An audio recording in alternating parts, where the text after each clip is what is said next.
times, I don't think it's an issue in today's world. As far as stray marks go, in Montgomery County, a stray mark never becomes a ballot that we throw out. It's a ballot that gets duplicated onto ballot paper and gets counted.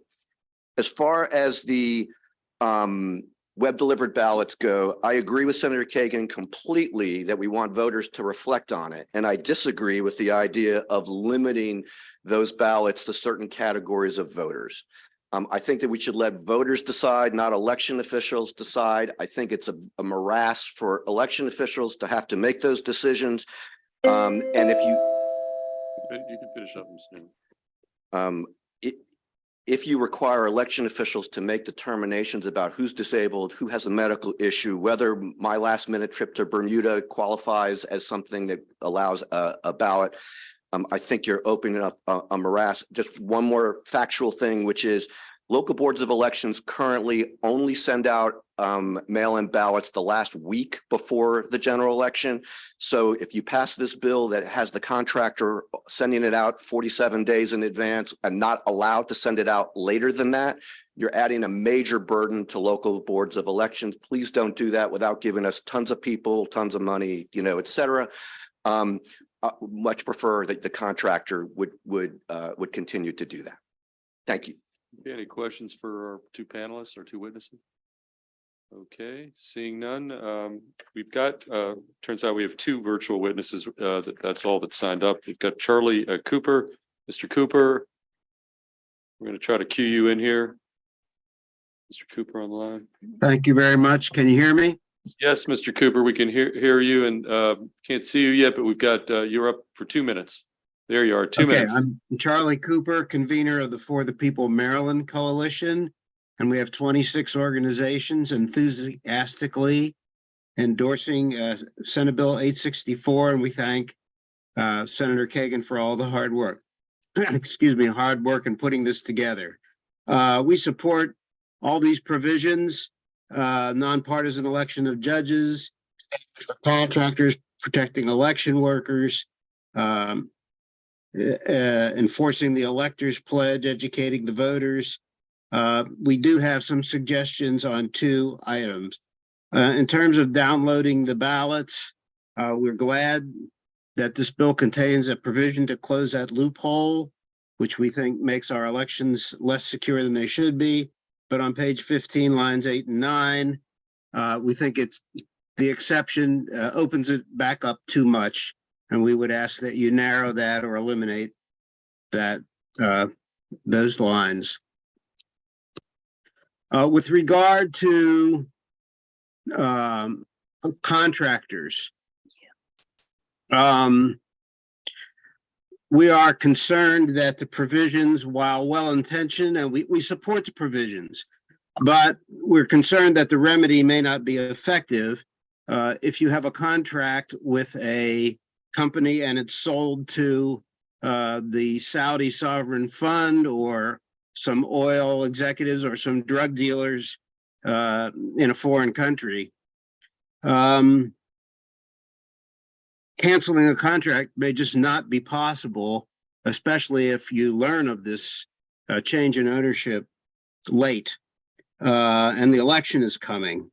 And what we have proposed is language for the Department of Legislative Services and other state agencies to get together and look at whether any of this can be brought back into state government. And we've given you some language.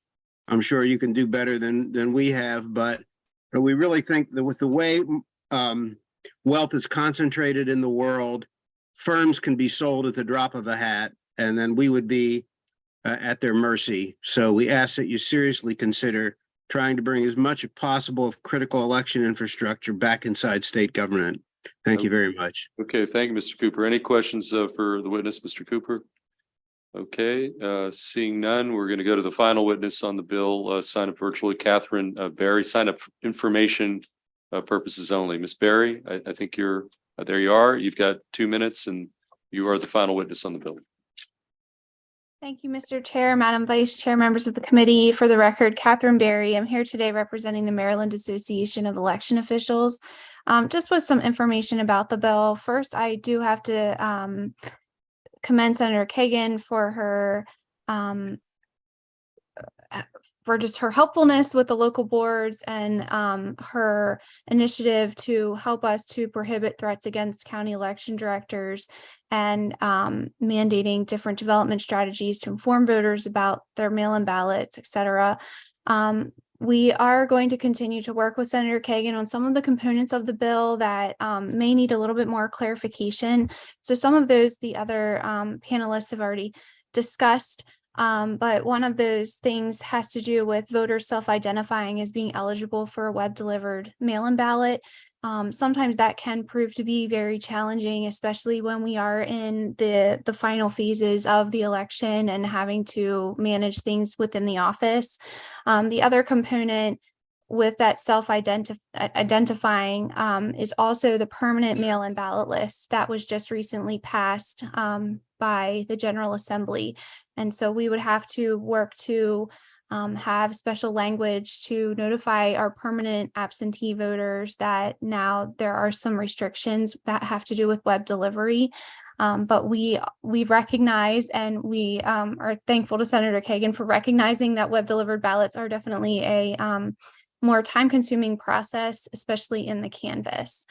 And the final comment that Mayo would like to make is just regarding board decisions and identifying marks.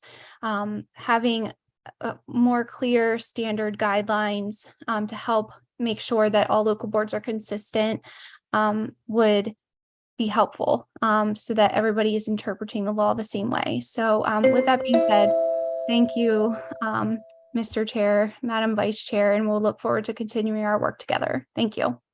Okay, thank you. Any questions for Ms. Berry? Okay, Senator Washington. Actually, Ms. Berry and the whole panel.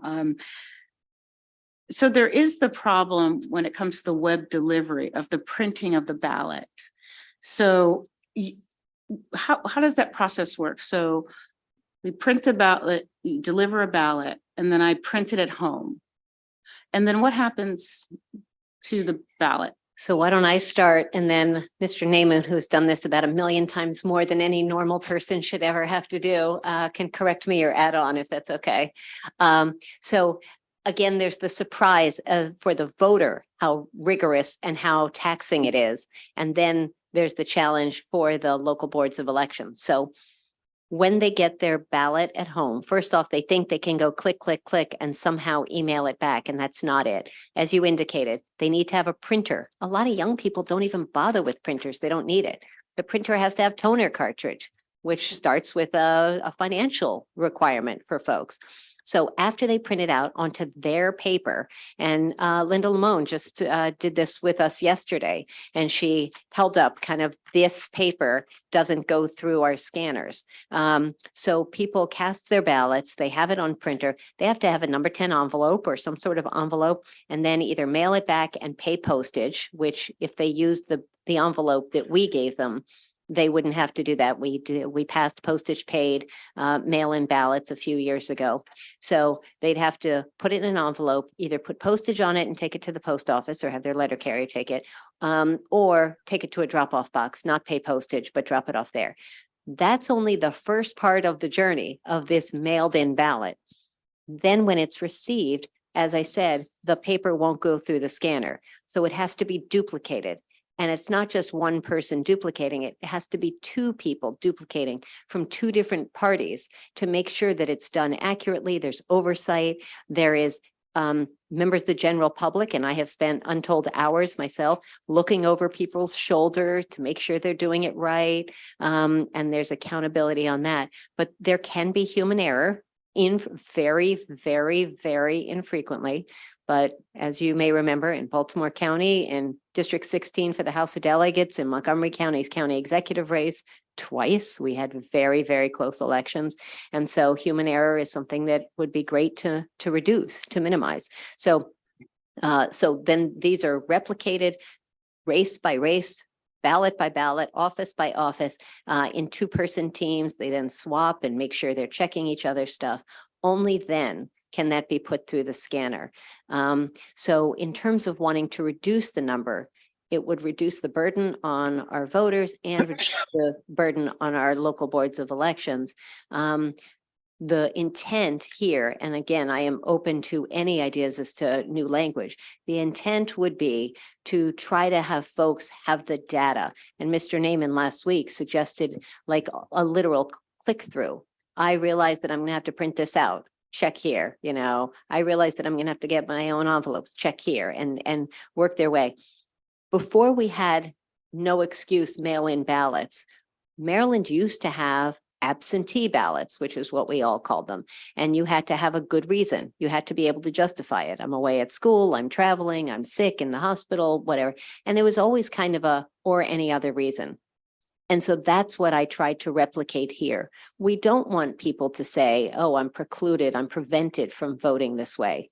We just want them to think about it, that it's going to be hard for them and for us. And Ms. Berry made the really good case. If people voted for forever and always, they're not always going to be in the hospital, I hope, and not always going to be traveling.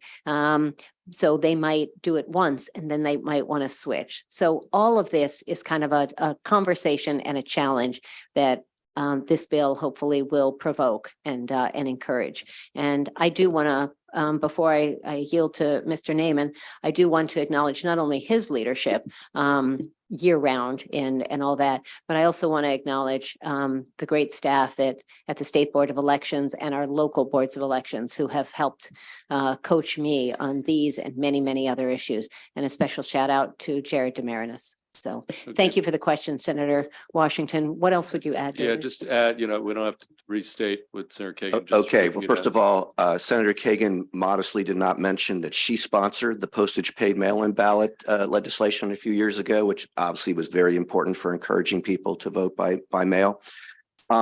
We actually also have a staff step that she has probably has never seen, because I know I haven't, which is that for the web delivered ballots, it does require that they figure out which voter it is and produce a label so that we can keep track of it as it comes into our office.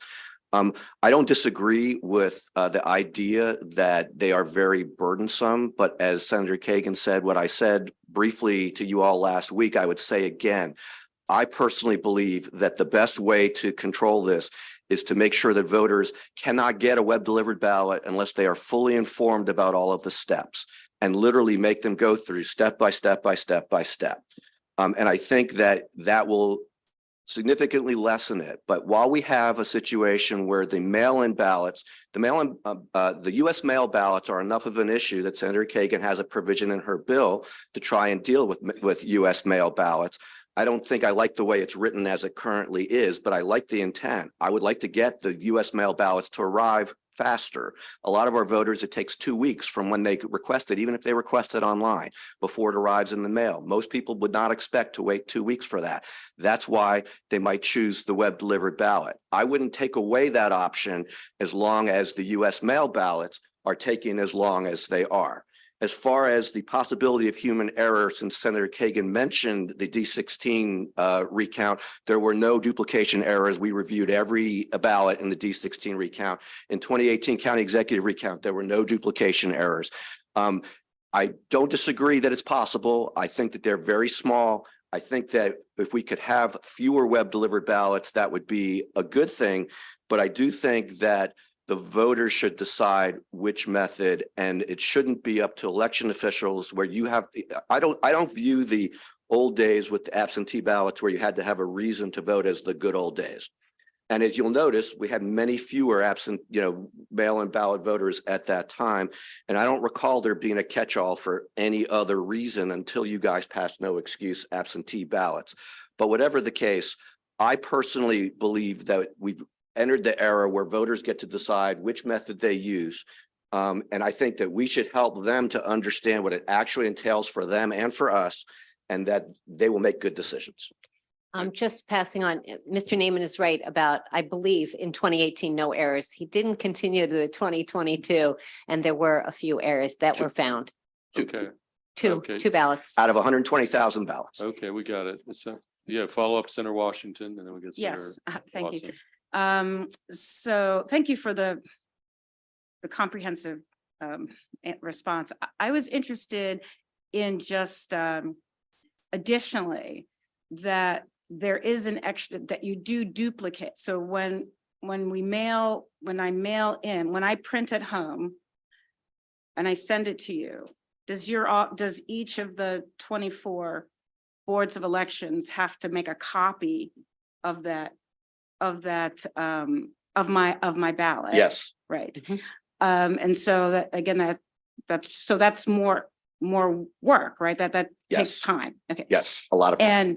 And the type of paper, once we heard, somebody might use construction paper or just whatever's We like. get right? everything you And can you get imagine. everything, right? And so then you're making a copy of something from a poor piece of paper. So I would like to figure out how to either very much inform, but the web delivery, not the mail, not the Right. mailing on demand, but the reliance of the voters paper Mhm. in order to cast that vote, given all the variability, is very problematic. And it doesn't, I think in some ways, allow for the equitable or it makes potentially the likelihood that some people's ballots will be invalidated because of their lack of access to the appropriate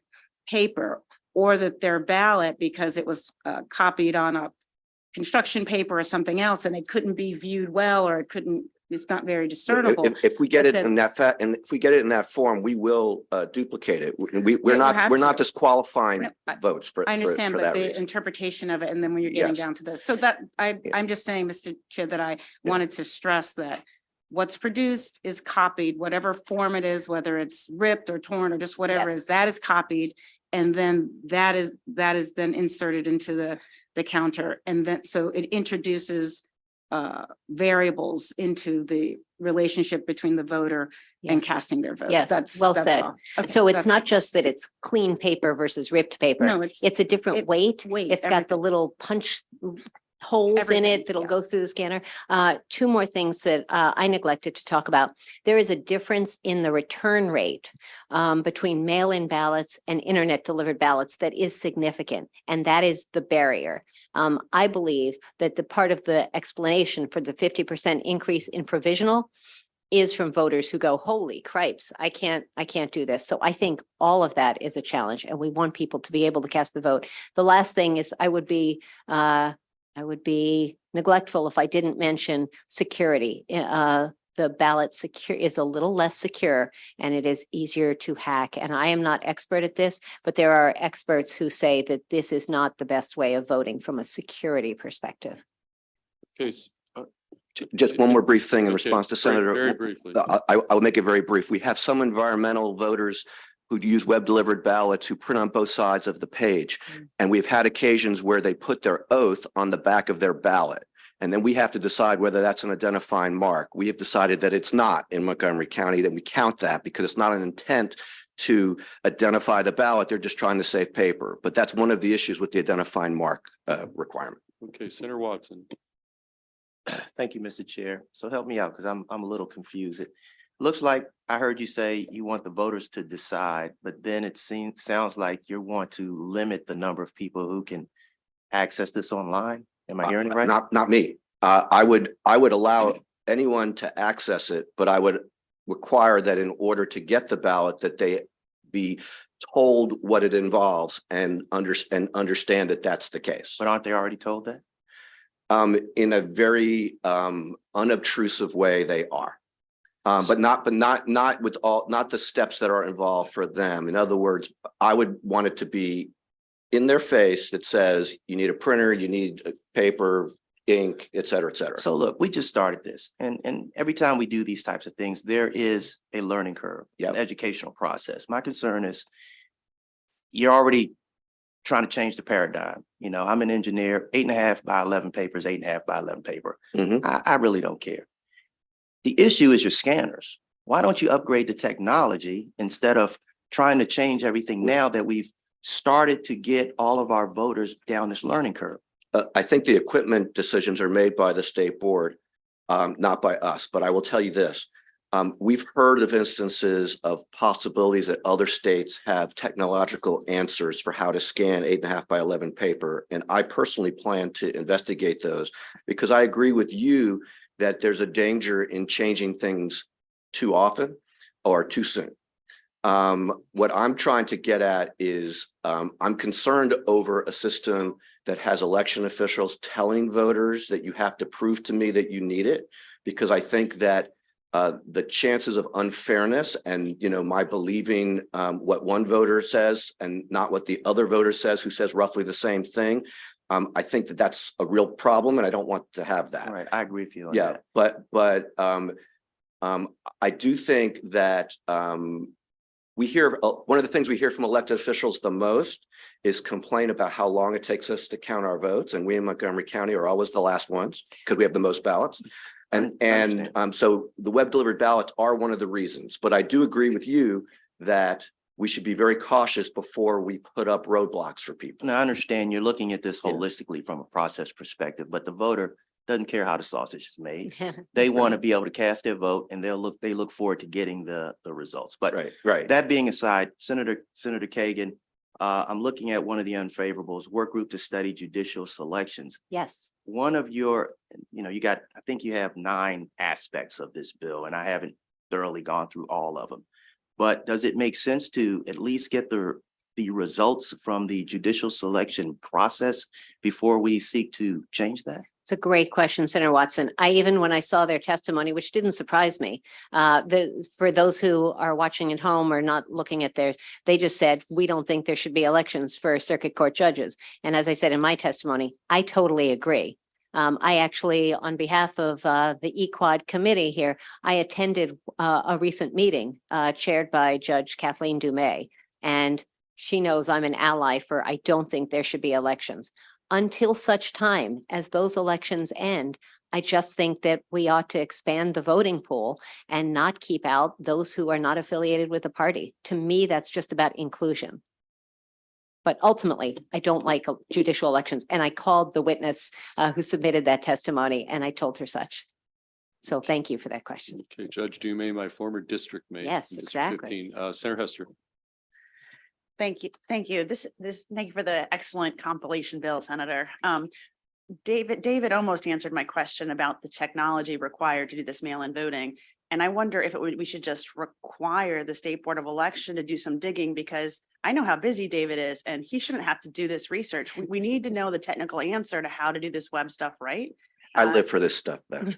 Well, you can volunteer, but we need a proper report on how to do this with the appropriate technology and how much it's going to cost. And so my question is, could we add that language to require some kind of report like that? I would be happy to have offline conversations with you and any other members of the committee or anyone else with good ideas. I'm already looking at budget language on some election related issues, and this could be another thing. I think there is much to be done. And I didn't say today, Mr. Chair and colleagues, I started off, I think, last week with saying Maryland already has excellent elections. And in no way do I want to imply that we are having problems, that there's anything about accuracy or diligence or inclusion or anything. It's just about small details that I think will allow us to make our election system even better. And as always, I am grateful for, and we should all be grateful for those who help maintain our democracy through working on elections. Okay, any final question here? Seeing none, that concludes the bill hearing on Senate Bill 804. We're going to bring up Senator Hedelman, who's been patiently waiting. 864, Mr. Chair. Oh, 860. Yeah, that concludes bill hearing on Senate Bill 864. Let's go to Senator Hedelman, Senate Bill 419. Senator Hedelman's been taking time away from an important budget hearing to be with us today, and we thank her for her patience. Senator Hedelman, I've got Rabbi Ariel Sadwin as a sponsored panelist, as well as Ariella Moore. Well, she's virtual. The only in-person favorable sponsored panelist I have designated by you is the rabbi. And so we're going to let you start on Senate Bill 419, and you take the time you need to present. Thank you very much, Mr. Chairman, Madam Vice Chair, members of the committee. My name is Shelley Hedelman. I'm Senator from District 11, and I'm here to present Senate Bill 419. Over the past couple of years, we have learned about the very important issue of healthcare, and specifically healthcare in our schools. During COVID, it was really essential that those who were attending school have access to nurses and other healthcare professionals to help us determine whether folks were indeed COVID positive and kind of help guide the school systems. We have over 128,000 children in Maryland non-public schools in the state. And these children, like all children, have healthcare needs during the day that should be able to be addressed by a healthcare professional in that setting.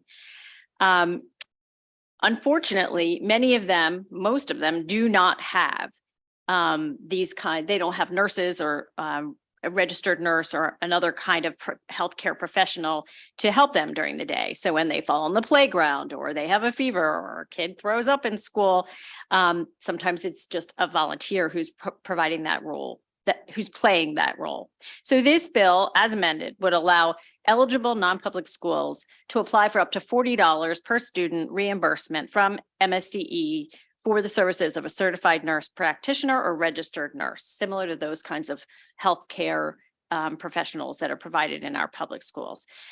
This reimbursement would allow the non-public schools to afford having these necessary kinds of healthcare professionals in the schools. Now, you may ask, are all non-public school children eligible for this? And in order to kind of narrow this down, we have focused it on kids who are in schools that participate in the textbook and technology program.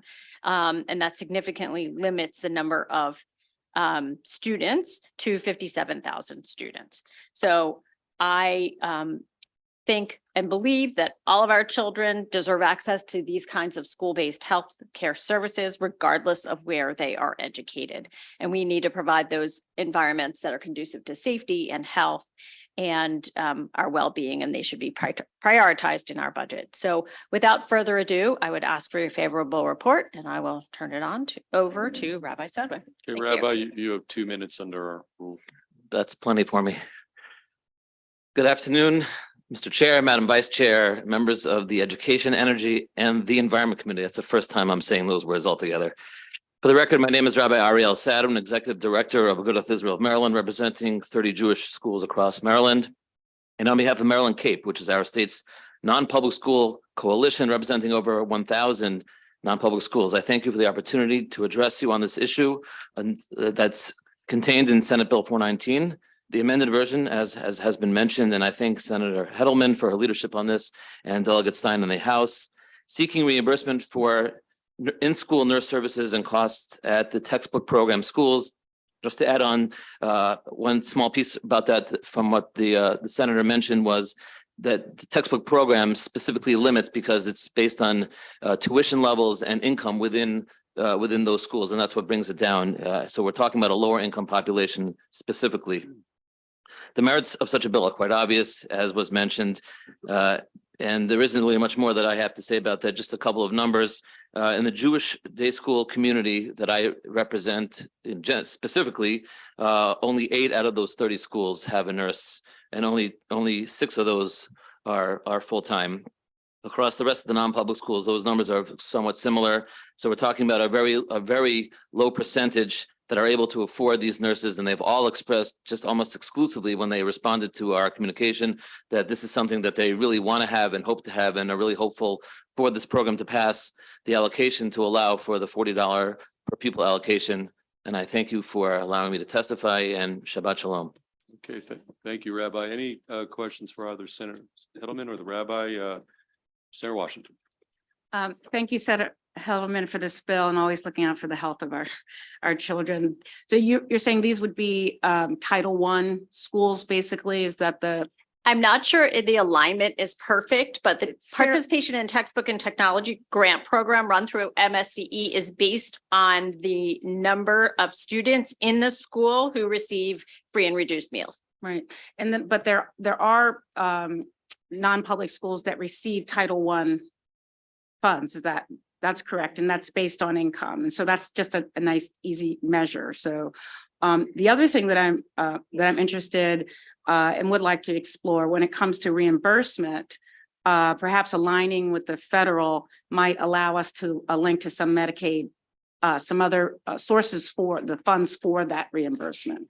So Any thoughts about that? totally open to that, but, and Yes. I will tell you, one thing I neglected to mention is that this was actually a line item in the budget last year. And in the course of the budget discussions, there was the conversation about whether federal funding was allowable. So while we were in session and while analysts were having that conversation, they removed it from the budget because they thought federal funding from a particular stream of funds, the EANS funds, would be able to go to that. We subsequently found out that that was not the case and those federal funds could not be used. That was $2.5 million could not be used. So you might have in mind, you have a different Medicaid funding. So I'm just saying, totally open to exploring what other sorts In other of words, federal. I would like to figure out a way for us to do it. I would Yep. like to see if there Would are welcome other your funds to help do that. in trying to figure that out. Thank you. Okay, any additional witnesses, questions for the witnesses and panel? Okay, seeing none, we do have one virtual witness signed up, Ariel Morris, who we're gonna queue up here in 1 second. Ms. Morris, okay, I see you, we've got 2 minutes to weigh in. You've signed up favorable on this piece of legislation. Yes, thank you for the opportunity. Good afternoon, Chair Feldman, Vice Chair Kagan, members of the committee. My name is Ariel Frankston Morris. I'm representing Teach Maryland, an organization working on behalf of Jewish day schools and communities in Maryland. Thank you for the opportunity to speak in favor of Senate Bill 419. As Senator Hedelman and Rabbi Sadwin explained, I'll add a few more points. Fewer than 50% of non-public schools have a full-time nurse on site. That means in so many of our schools, a teacher or a receptionist might be responsible for assessing injuries or dispensing medication and being the first responder to an in-school incident. The COVID pandemic revealed that these faculty might also be making the call on communicable diseases and symptoms. So COVID really highlighted the major role schools play in our public health infrastructure. Since 1991, Maryland has required local health departments to provide health services in all public schools. As Senator Hedelman also just explained, last year, MSDE supported a non-public school nurse program as presented in the governor's budget. It was slated to be covered by the federal COVID relief funds, but the federal guidelines tied to those COVID aid dollars prohibited this usage for these funds, and the program went unfunded. So this is hopefully the year to help schools stay healthy. Under SB 419, non-public schools would receive a reimbursement for nurse salaries up to $40 per child, and schools could participate if eligible for the programs described. So although this program will not necessarily place a full-time nurse in every school, a great many more of our schools would be able to bring in some school nurse staff, even if part-time. Others will be able to increase the hours their nurses on site. So this program would safeguard the health of children and serve public health goals. For these reasons, I respectfully ask for a favorable report. Thank you. Okay, thank you for your testimony, Ms. Morris. Any questions for the witness? Okay, seeing none, we do have one signed up unfavorable in person. I'm going to call her up, Laura Bogley. Ms. Bogley, I see you in the back. And you are signed up unfavorable. And Thank you. as you know, you'll get 2 minutes to weigh in on Senate Bill 419. Senator.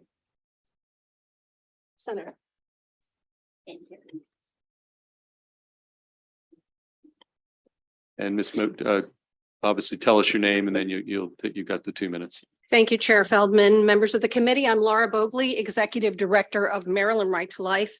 On behalf of our board and members across the state, we oppose this bill as written and ask for your unfavorable report. The bill would further undermine parental rights to make medical decisions for their children and subject minor children to substandard care. Parents have a right to know. This bill offers a financial inducement to private schools to allow the state to impose its state health standards as defined by the Maryland Department of Health and the Maryland Department of Education in cooperation with questionable third-party groups who stand to gain financially from unplanned pregnancies like Planned Parenthood, Advocates for Youth, and Healthy Teen Network. The state standard requires school clinics to provide reproductive health services, including filling prescriptions or implanting birth control, providing comprehensive reproductive health, which includes abortion education and counseling, and providing referrals to additional off-site abortion services without parental knowledge or consent. This is not a fair trade-off, and if parents were aware that this was part of the trade, they would not support this bill.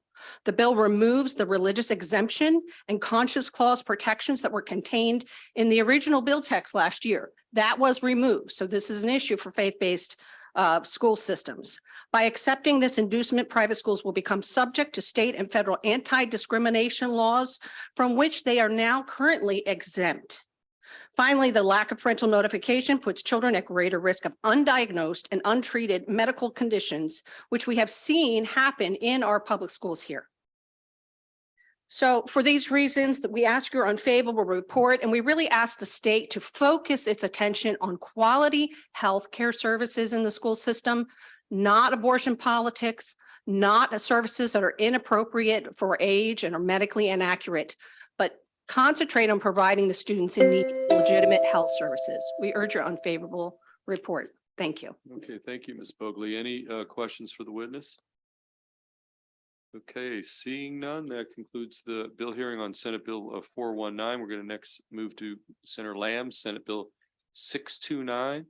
And Senator, we have only virtual witnesses. We do have 4 virtual witnesses. So why don't you present the bill and we'll move to the 4 virtual witnesses, okay? Sounds good. All right, thank you, Chair Feldman, members of the committee. Pleased to be here to present Senate Bill 629, and for the record, Clarence Lamb, Senator District 12. This bill was brought forward and introduced in response to constituents who had reached out to me about increased incidents of bullying in some of the schools that their children were attending. In particular, increased bullying related to religion and LGBTQ status. I have a constituent whose child had been continually bullied for being transgender to the point that they are having mental health difficulties. Other constituents also brought to my attention an incident last year where a Muslim student was severely assaulted in a Baltimore City school after a school staff member had locked that student in a bathroom with her assailants. These constituents and subsequent to that incident, the parents were not notified immediately of the attack and of the bullying that had been going on. These constituents have expressed their concern that parents aren't being timely notified about bullying incidents involving their children.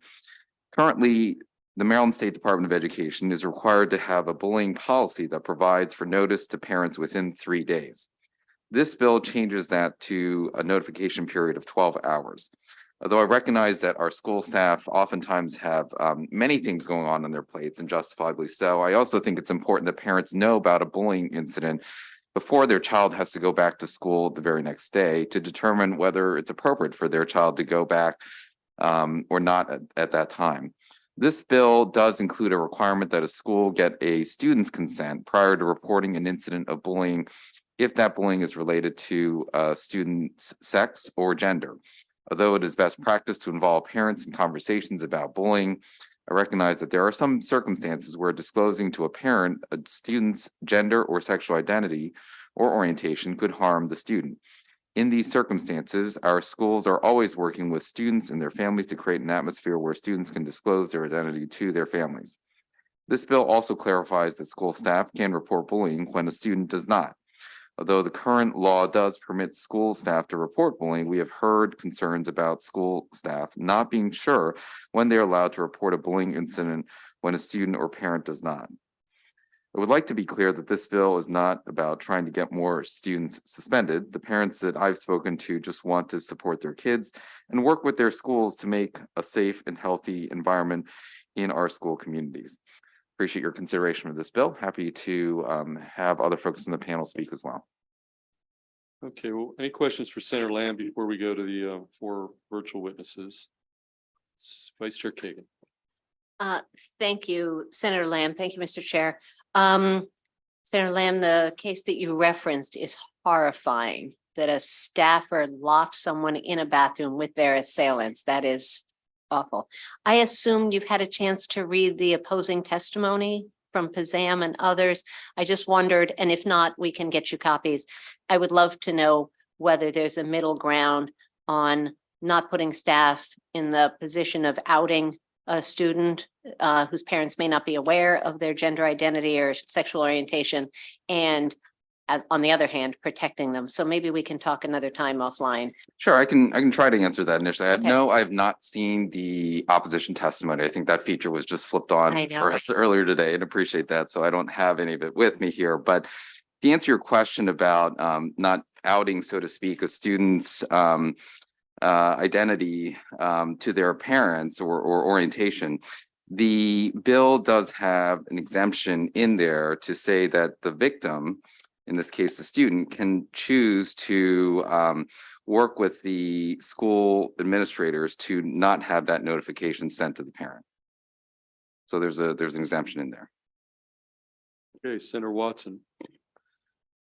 Thank you, Mr. Chair. So Senator Lamb, you mentioned that parents want to support their kids, but I'm stuck on the statement that notifying the parents is a discretion of the alleged victim if it falls under some circumstances related to sex and those types of things. And it seems like, you know, if something is happening to my child and they're still under my roof and they're in school, I should have the right to know. I don't care whether my kids don't want me to know or not. As a parent, I should have the right to know. And by hiding this from the parent, you're still holding the parent accountable for what the kids do or don't do in school. And I'd just like you to explain this perceived, in my mind, conundrum, because it falls apart for me. I think the parent should know anytime something negative happens to a child in our public school system. So, and I'm not familiar with the specific case you referenced earlier. Pardon me for that. I have no idea. But just on the outset, this doesn't make sense to me. Can you give me some Sure. insight? So, you know, the children in these instances are already going through a lot of trauma because they're being oftentimes physically or verbally assaulted in schools. I think what we're trying to do here is to prevent further trauma from occurring at home. That oftentimes these students need an opportunity to feel welcome and open to discuss their identity, sexual orientation with their parents, not in a forced situation where they're already actively undergoing trauma at school. Oftentimes these students need the time to feel comfortable to be able to bring that forward to their parents. And by having these reports go directly to their parents, because the child is being bullied in school because of their sexual orientation, would essentially out them to their parents. And I don't think that was not the intention of this bill. And that's why we felt it was very important to have this exemption in there so that these students can decide the time and place and the appropriate time and place at which to disclose that to their parents. Any additional questions for sponsor?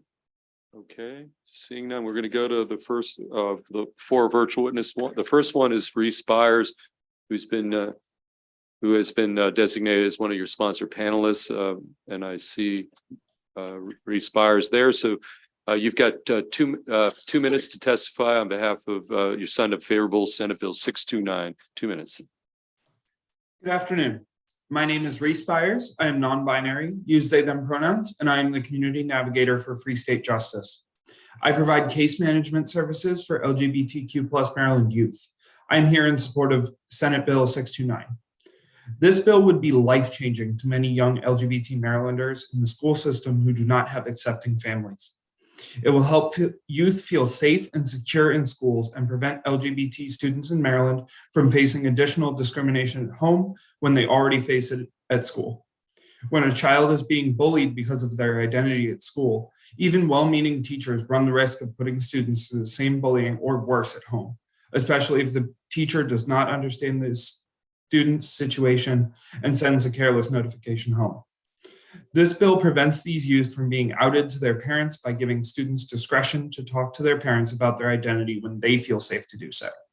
In a worst case scenario, an outed youth can become homeless in minutes. This bill helps build trust between the youth and the teachers and guidance counselors in the school, giving these youth a place to feel safe and supported without fear of an unsafe home dynamic. On a personal note, I was bullied for my gender identity in middle and high school. Because of this, I was outed to my father, who proceeded to harass me about it further at home. This made my life a 24/7 cycle of being afraid no matter where I went and spending as much time away from home as possible. I did everything I could to find safe spaces outside of home through friends and other family. In the end, I always had to go home to the guarantee of harassment and bullying. It was a miserable existence that led to mental and physical health needs that were eventually met after I moved out. This bill would prevent this and allow bullied youth to come out to their parents on their own timeline, not the schools. For this reason, Free State Justice and I urge a favorable report on Senate Bill 629. Thank you for your time. Okay, thank you. Any questions for the witness? Okay, seeing none, we're going to go to our next designated virtual witness, Frank Patinella from ACLU. Mr. Patinella. Yes, hello, Okay. Mr. Chair, Vice Chair, members of the committee. Thank you for this opportunity. My name is Frank Pathinella, Senior Education Advocate for the ACLU of Maryland. We support Senate Bill 629. We agree with shortening the time period to notify parents about a bullying matter from 3 to 12 hours after school staff learn about an incident. We are also in agreement with the language that would prohibit school staff from notifying a parent or guardian about a child's alleged or perceived sexual orientation or gender identity. The ACLU firmly contends that these protections are already guaranteed under the 14th Amendment of the Constitution and under Title IX in the Federal Civil Rights Law.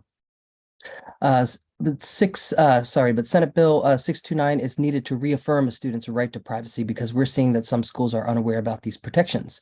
Students working through their personal issues are already going through a lot of distress, and it's well known in the LGBT community that when they are involuntarily outed, the environment at home and school can become much more stressful.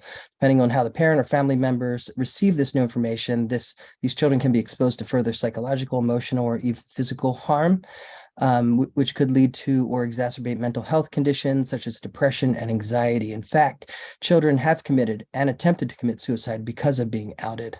One thing the bill leaves out, which we also contend is in federal law, is that it doesn't explicitly protect a student from school staff disclosing personal information related to a student's gender identity or sexual orientation to other students or staff in the school building. So we ask the committee to amend the bill to ensure that disclosure about a student's gender identity or sexual orientation among classmates and other school staff must also be at the discretion of the student.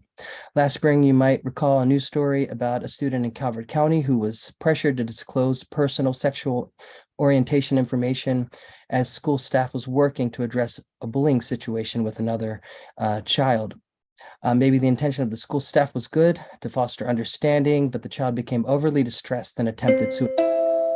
That must never happen again in our schools. That said, please give this bill a favorable vote with the aforementioned amendment. Thank you. Okay, any questions for the witness? Senator Watson.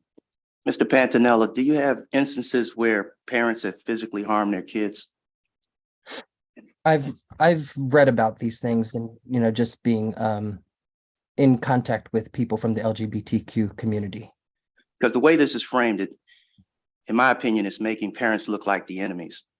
And I'm not hearing any specific instances where a parent was notified that their kid, came out or what have you, and then inflicted some type of bodily harm.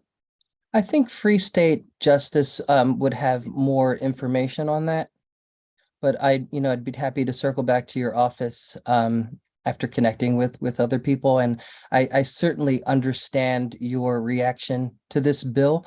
And I was talking about this bill with my wife, and that's the first thing both of us said, that we would want to be notified, and perhaps that can happen if something was occurring to a child, that the parent can be notified without disclosing the child's perceived or alleged sexual orientation or gender identity. I'd appreciate any information you have, because the way I read the bill, we're trying to allow public schools to hide information pertinent to their children from parents. And I just find that wrong. Thank you. Okay, any additional questions for the witness? Okay, seeing none, thank you. We're going to go to the next witness, Deborah Jaffrey. Deba Jaffrey.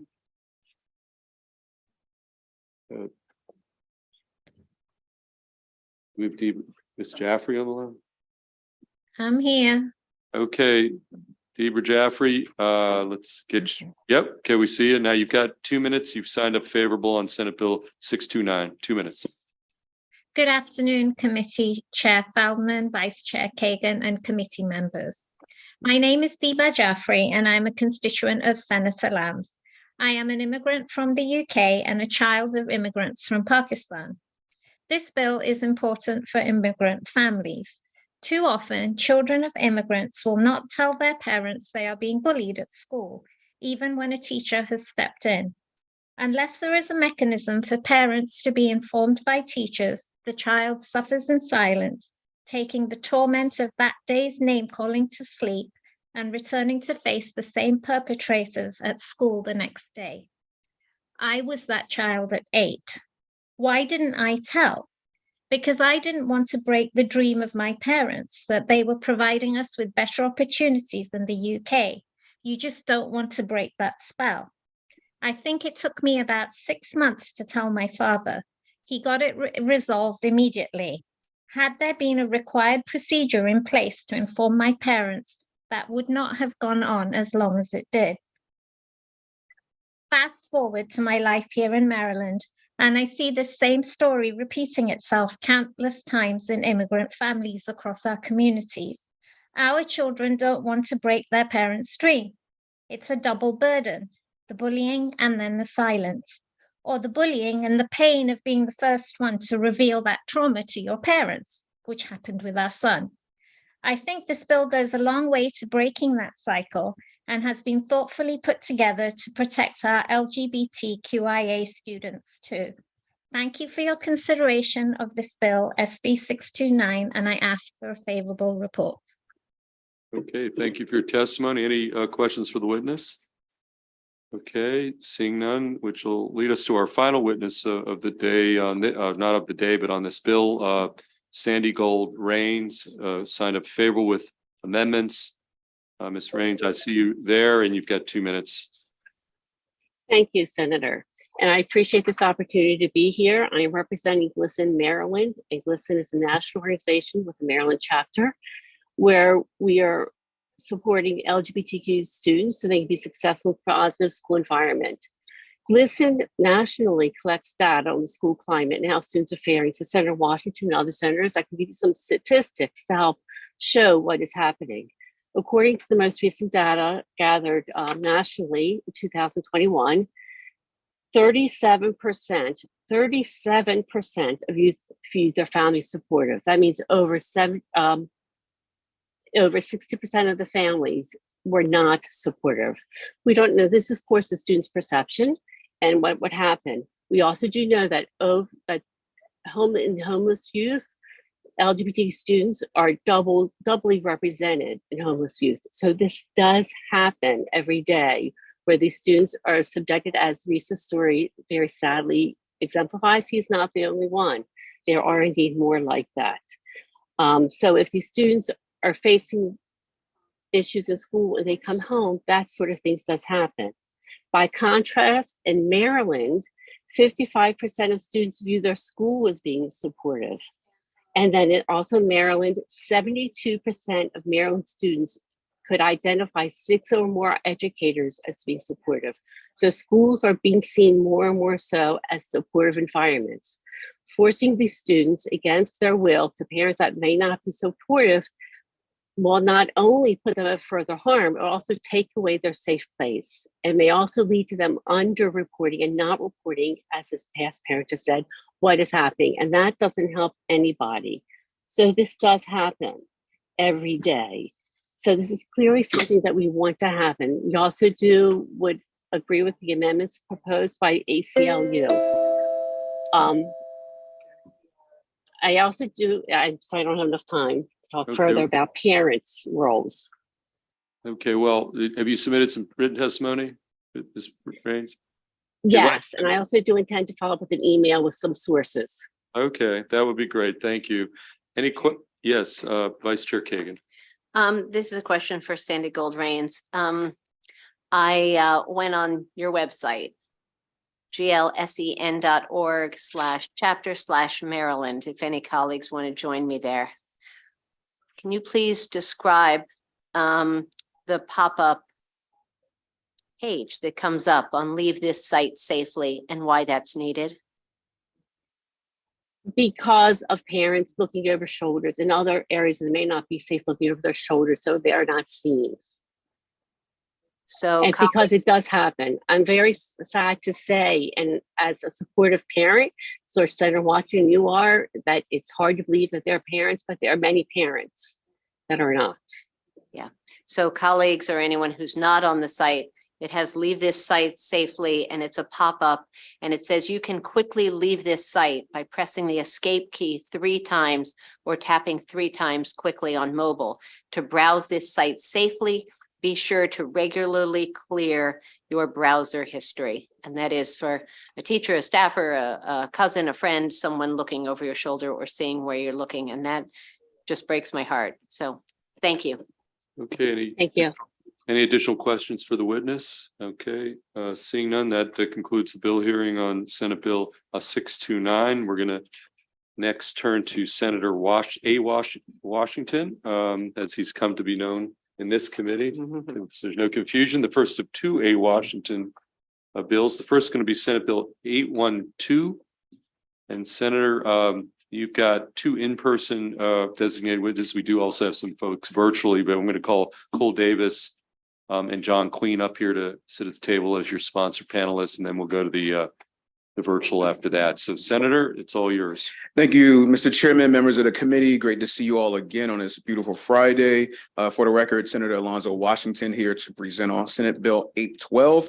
I'm not sure if any of you know this, but there are Maryland universities and colleges that utilize disciplinary records into admissions decisions. We all know the long-term effects the school-to-prison pipeline can have, as Black and Brown students are more likely to be suspended or expelled than any other group here in the state. As a result, these students are less likely to apply to college than their white counterparts because they fear potential disqualification. To address these issues, I am introducing SB 812, which will prevent the collection and use of high school disciplinary records from the admission process in Maryland public universities and colleges. Data from the Common Application, which is a standard application used by over 1,000 colleges and universities nationwide, including ours here in the state of Maryland, find that among students who shared their school disciplinary record, 22% do not complete their application. That's 22% of those students do not complete their application. As a result of these findings, and as some of you might know, this is an application that if you apply once, you then can submit the application to multiple schools. So that's how it works. As a result of these findings, again, as a result of these findings that they had from the Common Application, they actually removed that question from the application in 2021 to increase engagement with students of color and those from low-income backgrounds. They actually made that change themselves, but obviously there's still colleges and universities that still ask that question, have you been suspended or expelled in school? The U.S. Department of Education's Office of Civil Rights data found that Black students are 3.5 times more likely to be suspended or expelled than their white counterparts.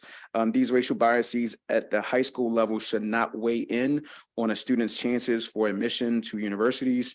In order to encourage our students to grow from youthful mistakes, transitioning away from using disciplinary records in the admissions process is essential. This legislation will increase accessibility for all Maryland students to higher education, help close the school-to-prison pipeline, and stop deterring students from applying to college. For these reasons, I respectfully request a fair report on Senate Bill 812. And if I, just for a moment of personal privilege, The reason I'm bringing this bill before you is because you're about to hear from one of my interns that actually worked with me during the summer months. And he has experienced this himself, and we talked about it, and now we turned it into a piece of legislation. So I want to turn this over to Cole Brown, Cole Davis, Okay. who will speak on this. Okay, Ms. Cole Davis, we're gonna give you 2 minutes to weigh in on Senate Bill 812. 2 minutes. Thank you, and good afternoon, Mr. Chair, Madam Vice Chair, and members of the committee. My name is Cole Davis, and I'm a junior at the University of Maryland, as well as a policy intern for Senator Alonzo Washington. And I'm here to testify in support of Senate Bill 812. When applying to schools, it was made clear to me that my disciplinary record was going to be a factor during my admissions process. On most applications, I had to indicate whether I had received a suspension or expulsion, sometimes requiring me to provide explicit detail on the incident. My suspension was based on a reason no different from countless other students around the country, a youthful mistake that resulted from a lack of judgment. By the time I was applying to schools, the incident felt like it was well in the past, and I had grown from it tremendously. Despite carrying out punishment from school administration, clubs like the National Honor Society, and of course my parents, the weight of the record following me to college admissions caused immense stress during an already stressful process. I was confident in my grades and involvement during my time in high school, as I was a 4.0 student involved in a number of clubs, sports teams, and AP classes, but unsure of the influence my record held in the admissions process. My application was put on hold by the University of Maryland, and my status was not released until after I answered questions about the situation regarding my suspension. This is why I am here to support Senate Bill 812, to prevent universities from asking about disciplinary history, because it deters students from applying. Ban the box legislation passed by this body several years ago already prohibits asking about criminal history. So why do we need to ask about student discipline too? Passing Senate Bill 812 moves us forward as a state and will show our students that mistakes in their youth do not permanently define their character. Suspensions and expulsions are often a result of various factors such as socioeconomic status, family life, subjective teacher assessments, and color of their skin. I am here to fight for all students that seek admissions to college, regardless of these factors. Making college more accessible to all is the best choice for our future. For these reasons, I respectfully request a favorable report on Senate Bill 812. Thank you. Okay, thank you for your testimony, sir. Tell us your name and then you've got 2 minutes. Yes, thank you, Chair. Thank you, Ms. Chair, committee members. My name is John Queen. I run a nonprofit called Bayside Hoyas. Hoyas is an acronym for helping our youth achieve success. Some of the things we do is educational enrichment, civic responsibility, and leadership skills. The Maryland Higher Education Commission awarded us a grant in somewhere over little excess of $200,000 to do an educational college preparation intervention program where we took 60 middle school kids from our Kent County public school systems and taught them free college access, college admission, career readiness, and things of that nature. Over the 2 years, 120 kids had a chance to visit over 30 campuses across the region, both HBCU and PWI institutions. But one story in particular sat in my mind since 2018. It was a young man who was kind of getting off track in life. He got in a little bit of criminal trouble. And we kept telling him, because he was a juvenile, it would be expunged. Don't worry about it. You'll get a second chance in life. When we took him to see Duke University, we took him to North Carolina University, and we took him to Howard. And when he went into the Howard campus, he really fell in love with the campus. But when we went to the admission process, he found out that he had to too tell about his disciplinary actions. And that young man, who I've never seen show emotion in my 15 years of knowing him and being a part of my program for 10, he said they will forgive me for my criminal actions, but they won't forgive me because I made a mistake in regards to education. And that was the first time I seen that little boy eyes fill up with water. I had no explanation and I had no answer. When Senator Alonzo Washington reached out, this was something I'm very passionate about. So I was very ecstatic to support this bill and come give my support for SB 812. Thank you. Okay, thank you, sir, for your testimony. Do we have questions of any of the panelists or the sponsor? Senator Hester. Thank you very much. Anybody could answer this from the panel and the bill sponsor. I'm just curious about, other states. You mentioned, Duke and several other colleges. Is this practice only in Maryland? I don't think it's not only in Maryland. There's other states that have that still use it, that still use and ask suspension questions on the application. But there are some states also, I'll get the number to you, Senator, that do not. Okay, that would be great. And it's common, this application that most of our students use, they removed it from their application, but there's some universities that say they still want to have it on there. So their default application says, don't ask the question, but if the university asks them to put it on there, then they'll add it to the application. And then one other, if I might, the letter from USM, which you may or may not have seen, says they do use this, but that it doesn't affect their admissions process.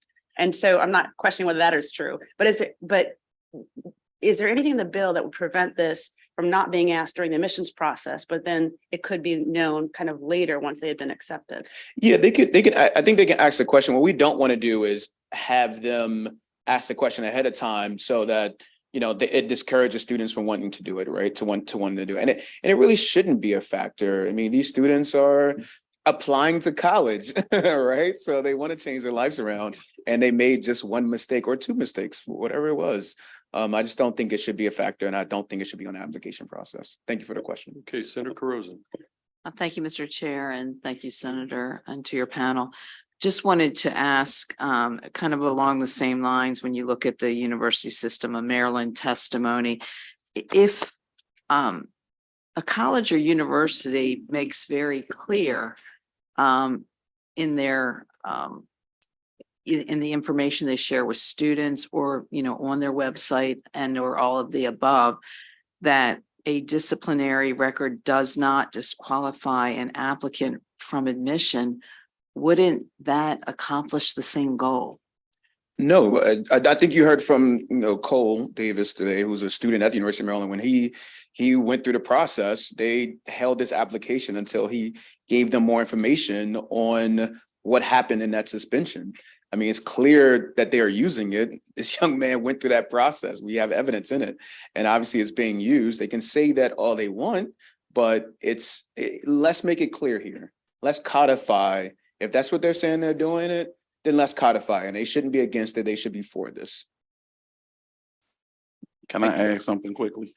And also with that, you have to remember a lot of these college admission processes, they're calling the school for references. So even though they're not checking this on the application, if they call that basketball coach, that science teacher, that counselor, they are also going to give a disciplinary report if asked, or sometimes if unasked. So not only on the application, I think that is a major concern, but also when they do reference checks for these young kids seeking higher education. Yeah, and I'll just say this one last thing, but not one last thing, but this other point, Mr. Chair, we don't want to deter students from applying to college if asked this question. Cole said it, if we already banned the box on criminal history, we should ban the box essentially on the suspensions as well. Okay, well, we had Senator Brooks, and then we'll go back to Senator Washington.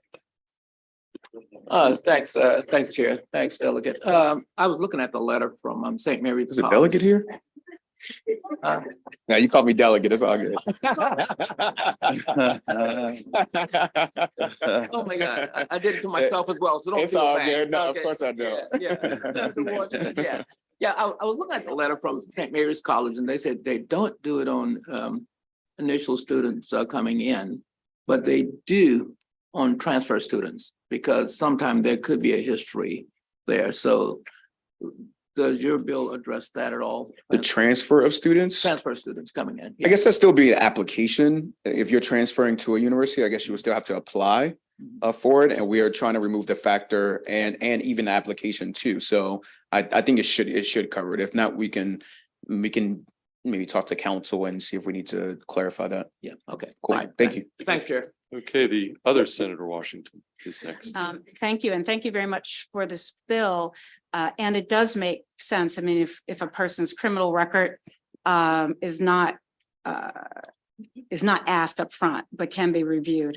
Also, there will be concerns about living on campus, et cetera. So this is just for admission. In other words, there can be restrictions, other restrictions about living on campus, that the criminal record can be considered for that, as well as disciplinary can be considered for living on campus. Is that correct? That's correct. And then while we've heard from, the main system, it seems to me that they're just saying that they say it's a part of the admissions process and that has never been used or automatically or systematically used to disqualify. So then therefore removing it from the initial app question, and it can be asked later. That's the only thing. I don't know if it would affect your situation exactly, because they still would be able to, if it's discovered once being admitted, you still could be asked, but at least you're not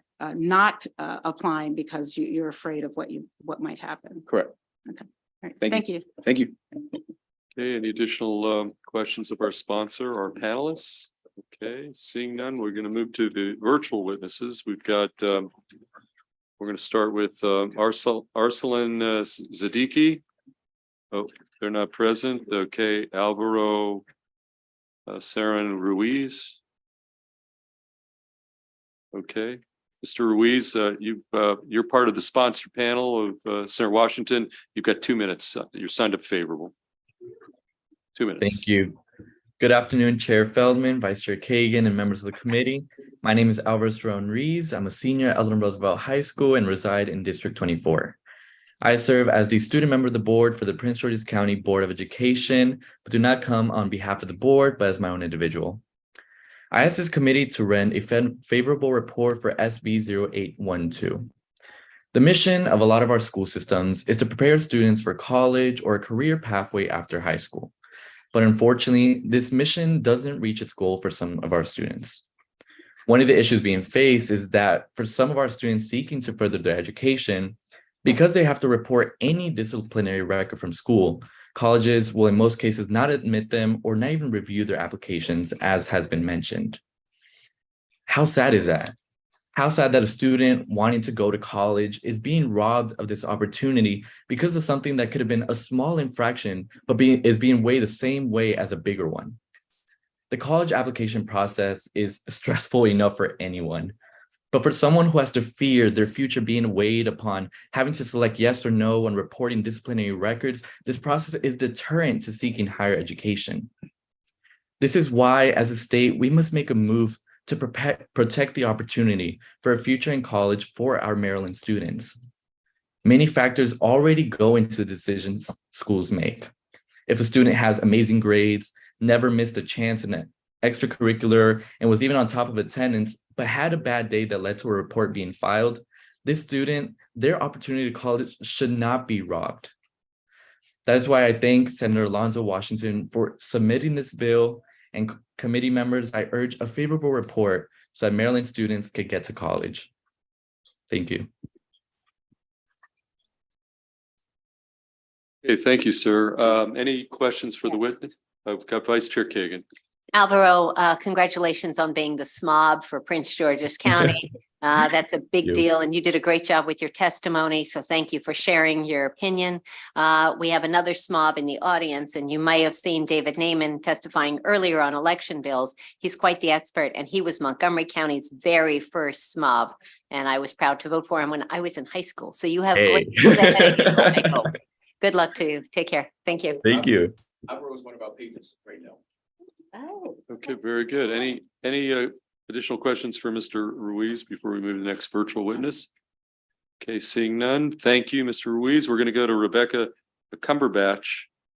Ms. Cumberbatch, okay, we do see you've got 2 minutes. You're also part of the sponsors panel. Yes, sir. Thank you. And good afternoon, Senator Feldman and members of the Education, Energy, and Environment Committee.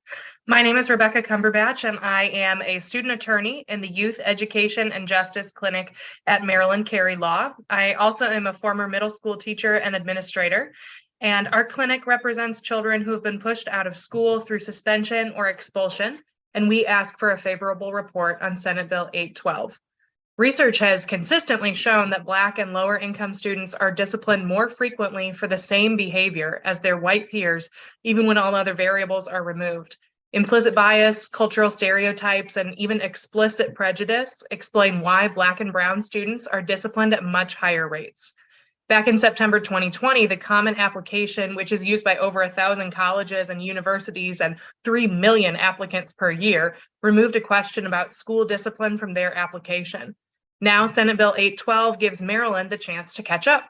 Our research shows that on college applications, Black applicants reported disciplinary records at more than twice the rate of their white peers. And as Senator Washington said, students who disclose their school disciplinary records are less likely to submit their applications, even if schools say that it wouldn't disqualify them. So Senate Bill 812 won't fix the various problems that exist with school discipline, but it will ensure a more equitable higher education application process for Maryland school children. In fact, Freeman Hrabowski, the president emeritus of UMBC, said, and I quote, "The school discipline box has kept many talented students of all races from even applying to college because they didn't think they would get in. The data are very clear. It's time to test previous assumptions about admissions processes and eliminate requirements where any perceived benefit is so far outweighed by the damage," end quote. For these reasons, the clinic asks for a favorable report on Senate Bill 812. Okay, thank you. Any questions for the witness? Okay, seeing none, our final witness on this particular piece of legislation signed a favorable, Manisha Cheriel.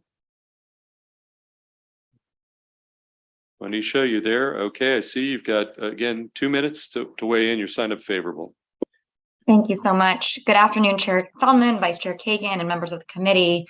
My name is Monisha Cheriel. I'm here on behalf of the Public Justice Center, as well as the Coalition to Reform School Discipline, a coalition of 17 organizations statewide committed to making school discipline fair, responsive to behavioral needs, and designed to keep students on track for graduation. We thank Senator Washington for this important bill and are happy to testify in strong support. As you've heard, students are less likely to apply and be admitted to college when the admissions process includes an inquiry into student discipline history. Just to elaborate on some of the statistics already shared, when the Common App used a disciplinary history question some years ago, 7,000 students who indicated that yes, they had been suspended at some point, ultimately chose not to complete and submit the application at all. Students were 10 percentage points less likely to complete an application if they did have disciplinary history to report. Many of these students were suspended for minor incidents or typical childhood mistakes or behaviors that have absolutely nothing to do with their ability to thrive in college, but having to disclose that information deterred them from pursuing college altogether. And as Mr. Davis's personal story powerfully illustrated, studies show that the impact of disciplinary history in discouraging college applications and admission operates independently of other factors like baseline academic achievement or socioeconomic status. That means that even some of our strongest students are less likely to apply or gain college admission if they have to disclose their suspensions. And as you've heard repeatedly at this point, the students who will be most impacted are those who are Black or Latina. That's true nationwide. It's true here in Maryland, where Black students are about a third of our student population, but 60% of those receiving suspensions, even though there's no difference in behaviors across race. So if we want to expand college access, particularly for students of color, we need to de-link disciplinary history from those admissions decisions and publicize to students that their disciplinary history won't be a bar. That's exactly what Senate Bill 812 does. So we're glad to offer our favorable testimony. Okay, thank you. Any questions for the witness? Senator Washington, thank you. Thank you for your testimony. I do have one question, just if you want to come up just real quick. I just want to make, just looking at the bill language exactly. It's a result, I think when I was listening, it was about applying to college. The issue of the transfer students, just so I'm clear about this, because I'm looking, it also includes disciplinary action at another institution of higher education. So, let's just talk about that hypothetical. Let's say you're year 3, at an institution and you get thrown out of college and then you try to transfer. I mean, is it the intent of the bill that, in year 2 or 3 from college to transfer, that would be simply off the table? I mean, I get the whole, and even the community college, that scenario, that hypothetical, I just want to make sure, because the bill reads that would be non-grata, et cetera. So. Yeah, I think that what we're trying to get at, Senator, Mr. Chair, is that we're trying to get rid of it from the application process. Again, you can still ask the question, but in doing an application, we want to remove that due to that discouragement. But we can talk offline a little bit about how do we fix that concern of transfers. Okay, fair enough. Any final questions on this piece of legislation? Okay, seeing none, that concludes the bill hearing on Senate Bill 812. We're gonna go back to Senator Washington on Senate Bill 814, Senator, and we do have some witnesses. There's no designated panel, but I do have some witnesses signed up in person. I can bring them up. They're signed up favorable. Yep. Justin Dayhoff from Maryland State Department of Education. Jared Shabline. Oh no, that's all virtual. Okay, in person is Shamovia Gardner. Shamoya.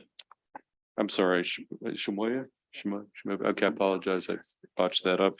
Those are only two. Mr. Okay, the Chair. superintendent's here instead. Yep, Okay, I do see superintendent's our here instead. superintendent. Yep. Okay, well, we will allow the superintendent to weigh in on the Maryland State Department of Education we have. And Ms. Gardner is also here in person. Then we do have one virtual witness signed up as well. But okay, Senator Washington, take the time you need to present Senate Bill 814. Thank you, Mr. Chair, members of the committee. Again, for the record, this is State Senator Alonzo Washington. Got to get used to that, man. Got to get used to that. Here to present on SB 814, Promise Schools. I just want to talk a little bit about the declining student test scores in Maryland, which reflects a national downward trend that began in 2013 and worsened as a result of the COVID-19 pandemic. Results from the national and state test scores indicate troubling setbacks for students, showing major declines in both math and reading scores. In some areas, proficiency levels are below 10%, including in Prince George's County and other places around the state. To address these disheartening trends in our lowest performing schools, I'm introducing SB 814 to create the Promise Schools program in the state of Maryland. This bill requires the state Department of Education to designate 10 community schools across the state that have been identified as low performing or in need of comprehensive support and improvement as Promise Schools each year. Once identified by MSDE, the county board containing the Promise School will perform a comprehensive analysis of key factors and root causes that have led to this designation. When the analysis is complete, the county board must submit a Promise School plan to improve school outcomes subject to the review of MSDE. The department will then create an itemized budget to address the needs outlined in the approved plan, including salary increases for teachers who stay in the schools and bonuses and free meals every day for that school, including a bunch of other services that we want to provide. We also are working on amendments for the bill that reinstate many of the provisions on community schools that were struck out of the Blueprint for Maryland's Future back in 2019. I know you all know this, but I was a member of the Kerwin Commission, and a lot of those provisions that were in there I worked on through the Blueprint, and that community schools definitions that were taken out, we want to put back in because they're needed. There's no real regulations around community schools and how they operate currently. And so we want to put this language back in because it was approved by the Kerwin Commission. And we want to make sure that we strengthening our community schools and our community schools process currently. If you'll see, there's a list that MSDE puts out every year that has a list of low performing schools. These are the lowest performing schools in the state.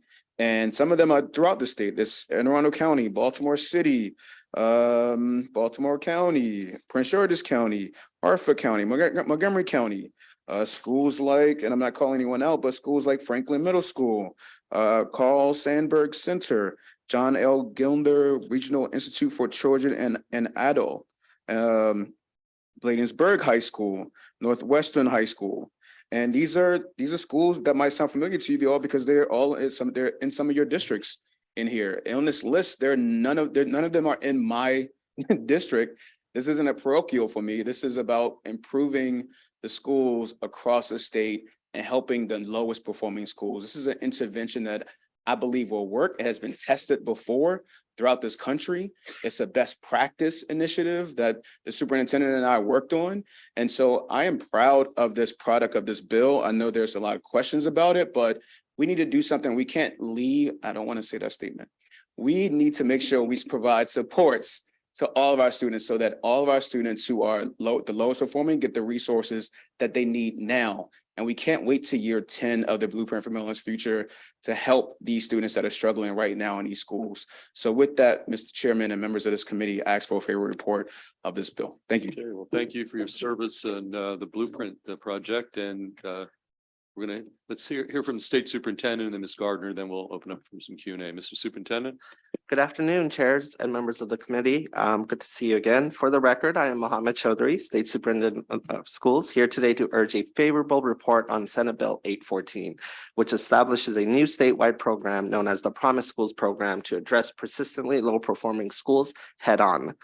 Currently, Maryland does not have a process for formally turning around and transforming persistently low-performing schools and supporting the educators and support staff in those schools. Senate Bill 814 will require and allow MSDE to establish a nationally benchmarked evidence-based process for formally designating and subsequently transforming persistently low-performing schools in collaboration with LEAs to accelerate student outcomes and support educator success. Though the Promise Schools model would be new to Maryland, the approach is not new. Evidence supports adoption. For example, students participating in Michigan's version of the program, partnership schools during the pandemic fared on par or better than their demographically and academically similar peers, suggesting the partnership schools mitigated the negative effects from the pandemic. The evidence in Michigan follows data from other states, like Massachusetts. This data are particularly instructive given the influence on many Massachusetts policy ideas codified in the Blueprint for Maryland's Future. The Massachusetts Department of Education, in collaboration with the American Institute of Research, found that in 2013 and again in 2016, that students that attended what they called school redesign grant schools, which are akin to Massachusetts iteration of Promise schools, outperformed their peers in ELA and math, English language arts and math. Clear guardrails in the bill ensure that the law must be applied rigorously and require the department to build, implement, and enforce a consistent process for administering the program, a task that the department takes seriously.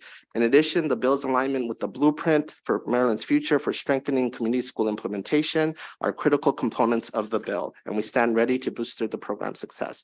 The Promise School program will ensure Maryland can close opportunity and achievement gaps for Maryland's children using effective research-based strategies for school improvement. MSD is eager for the opportunity to implement provisions of the bill, if enacted in partnership with local education agencies, while not compromising on the expectation of student and educator success for those in persistently underperforming schools. The Maryland State Department of Education respectfully urges a favorable report. Thank you. Okay, thank you, sir. Ms. Gardner, you're next. Good afternoon, Chair Feldman, Vice Chair Kagan, and members of the Senate Committee on Education, Energy, and the Environment. Got it. I'm Shamoya Gardner, Executive Director of Strong Schools Maryland. We are here in support of SB 814 as it has been amended by the bill sponsor. Strong Schools Maryland, as many of you know, is explicitly dedicated to the full faithful implementation of the blueprint as well as its full funding. And this bill falls squarely within our second priority, which is focused on strengthening our community schools, ensuring that they are student-centered and that they allow for the enfranchisement of students and school community members. Some of you may know that in 2019, the committee, Senator Washington, introduced Senate Bill 661, which was ahead of its time and attempted to establish and codify those best practices in community school implementation ahead of the blueprint passing so that we would not be here now. Unfortunately, we did not get that far. There was much language that was struck, and we are grateful to Senator Alonzo Washington for introducing it as an amendment to this bill, because as the superintendent has said, the successful implementation of the community school strategy is imperative.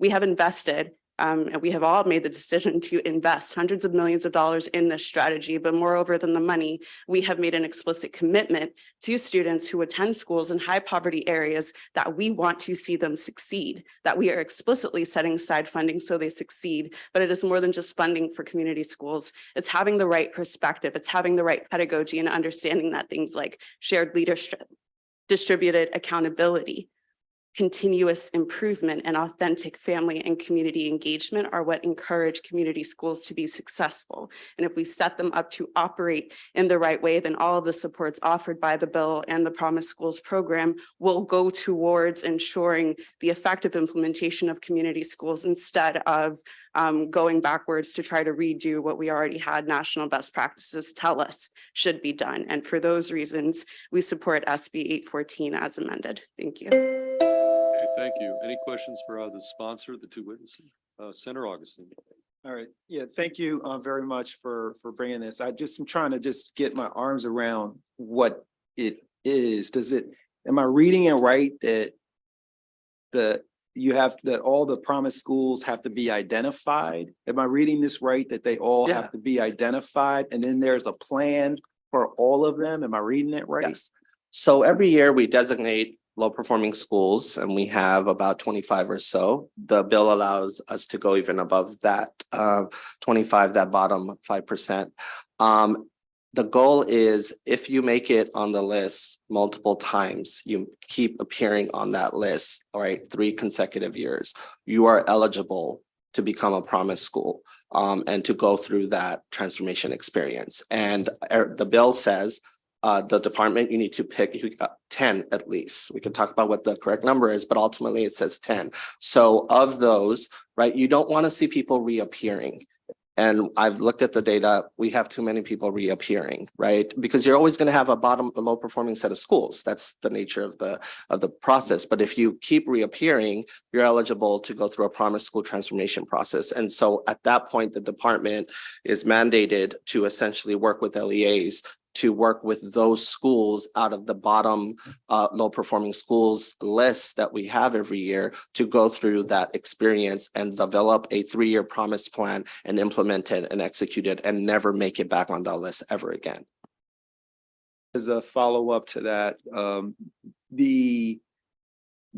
I think you answered this part. Right now, we don't know how those 10 would be chosen right now. Like that's not in the discretion is given to me in the bill, basically. If they're more than 10, like if they're under. Yeah, if all 25 made it on the list for 3 years in a row, you pick. Yeah, but the research will tell you, I am a product of districts.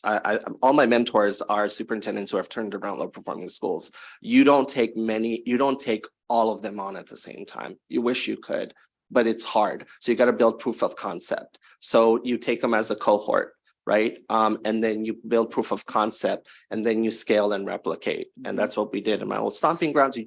It's hard to do that many at the same time, just both on personnel and other things as well. So you got to build proof of concept. So yes, it gives me the discretion to choose out of them the 25, if all 25 made it 3 years in a row.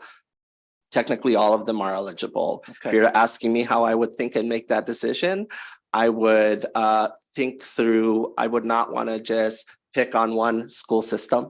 I would want to, because here's the other thing that I hope through this experience, and my final thought here is, once you're able to go through the Promise School experience, then the LEA has picked up a lot of skills and a lot of things on how to do this. So now apply it to your other schools. Okay, yeah. One last bit, Mr. Chair.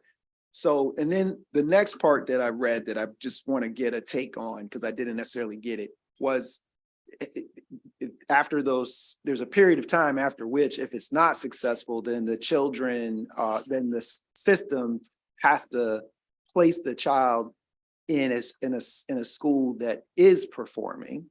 And so, and I understand that, that's what it says in the bill. So in your experience, have you seen where that has occurred? And then if so, like, how was that managed in your experience? Yeah. So there's different ways you could take this, right? The cutthroat approach is closing schools down or increasing the dose of intervention. At the end of the day, what the language says is there needs to be some healthy pressure to perform, right? At the end of the day, there needs to be healthy pressure to perform. And so what the bill says is, if after 3 years you don't get out, then those parents are eligible to take their kid to a high performing 4 or 5 star school either in the school system, and you got to give them the ability to do that with transportation. And we have done that. That's built off of other places that have done that, or in another school system as well, if they would like. Yeah, so I understand that because I Yeah. read that in the bill. I'm asking you, Yeah, because you worked on these in the past. absolutely. If were there any schools that didn't make the trip and therefore the systems then had to, actually move the kids to 4 and 5 stars? That's what I'm asking you specifically. That didn't get out, but they had to make that, they had to exercise that option to basically give that, that triggered that, basically that process. Yes, that exists. That has happened in Massachusetts, that has happened in Texas and Michigan. Families get an option to exercise to leave. What usually happens is LEAs don't do a good job of engaging them of their ability to do that. And so a lot of families don't even know they have the right to do that. So in this bill, the language says, MSD, you need to make sure that process is communicated well and facilitated well. Yep. Okay, Senator Watson. Thank you, Mr. Chair. Good to see you again, Mr. Superintendent. The way you describe this bill, it just sounds like something we've already done before. And I know in Prince George's County, when I was on the school board, we had our school improvement plan, SIPs. And schools that could not meet the required criteria given a certain amount of time, there were a couple options. They were taken over by the state school board. Parents could have the option to move them to another school of which there was never any capacity to do so. And I just find it hard to believe that built into the blueprint, there isn't already a method to address low performing schools. So it just seems to me on the outset redundant after all the money and time we've put into putting this plan in place. Can you just tell me what makes this unique from what is not already in the blueprint? I appreciate it. Absolutely. First one, I'm going to say this. You have a different state Department of Education and a state superintendent who wears this as a badge of pride and knows how to do this really well. So we're going to start there first. I'm going to start there first. My turnaround model is the model in the state of Texas. And so that's one. Two, what the blueprint does not have an explicit focus on low performing schools as a actual program code or anything else. And the X factor, the other factor is implementation. Implementation, you got to do well, you got to execute, right? And so, but the other factor that it doesn't have, these schools need the best teachers and these schools need to keep the best teachers and principals and staff. This bill codifies the ability for the school system to give that differential and that assignment. It's not the same assignment. And so that is something that is the X factor in this, because who's the most important adult in the school-based factor? It is the adult in front of the classroom. And these schools tend to get lower tenured teachers. These schools have the highest attrition rates because they don't get the necessary supports as well as pay the differential needed to be able to take on some of the toughest assignments in the country. That's the X factor. This does that. Blueprint does not allow for that. My last question is, how many years does a school have to turn around before their kids are given the option? Absolutely. The research says you should be able to take on any low performing school in this country no less than or more than 3 years. So you have 3 years to do it. But you can take a school out in 1, 2, 3. If you're taking longer than 3, you don't know what you're doing.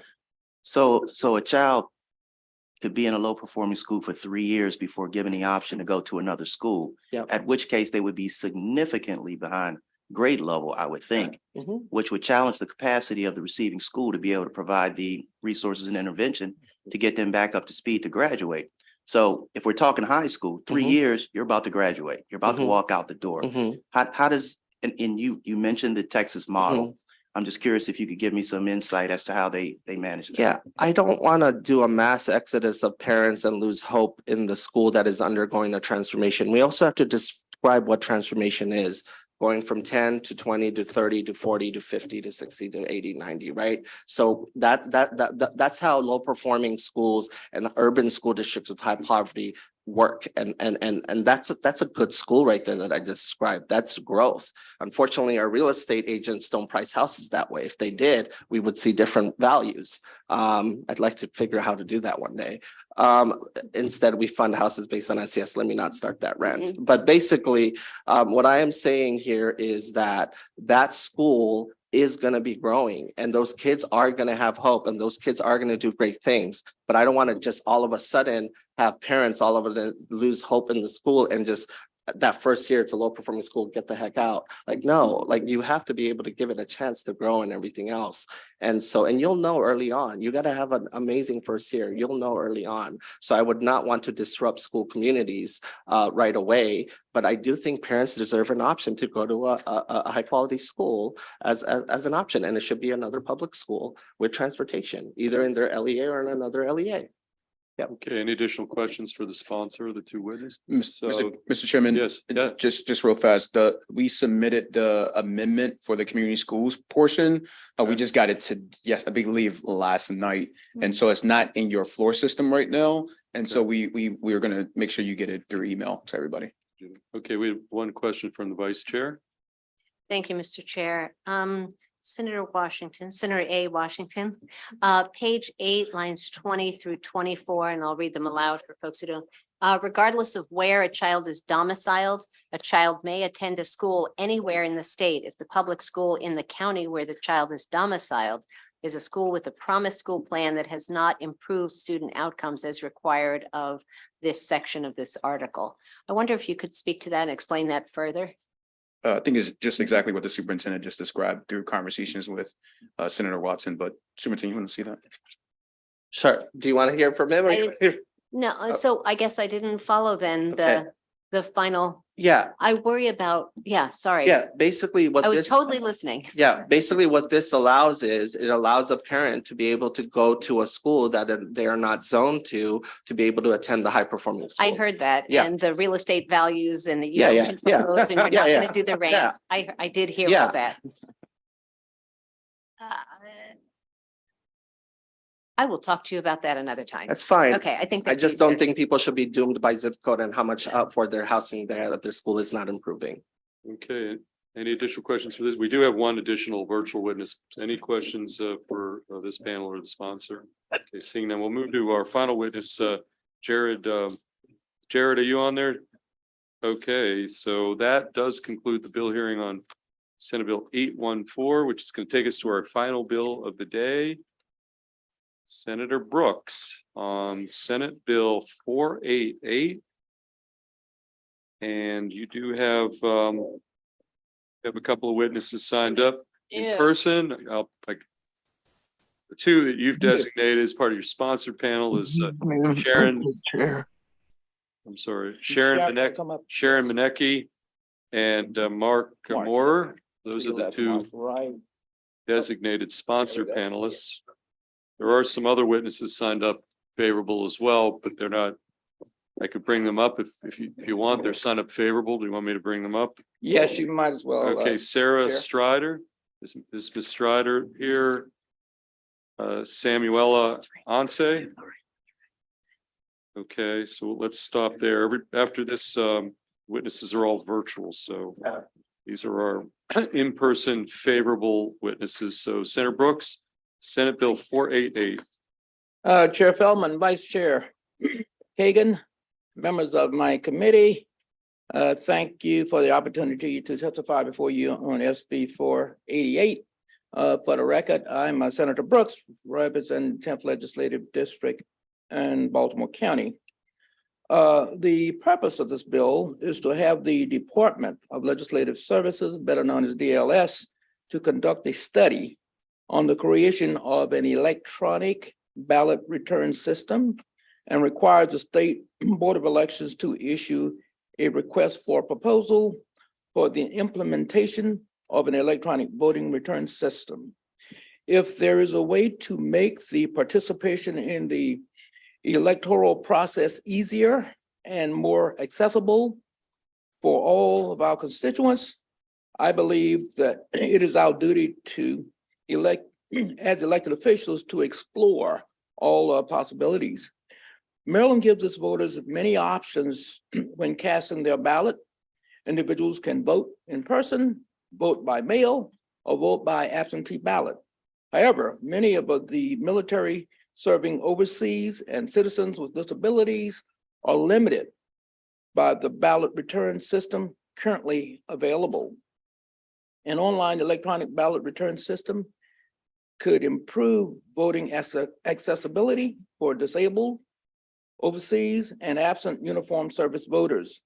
Maryland voters can already fill out their absentee ballot online, but to return the ballot, they must print, sign, and mail their ballots to the State Board of Elections.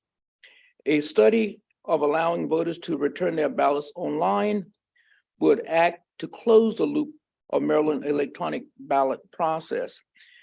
In studying the creation of an electronic ballot report system, the DLS would work closely with experts representing disability rights groups and military community to adequately address their concerns. Through the current process of returning electronic ballots, blind voters lose their rights to ballot secrecy, and overseas voters risk their ballots being lost or not returned in time.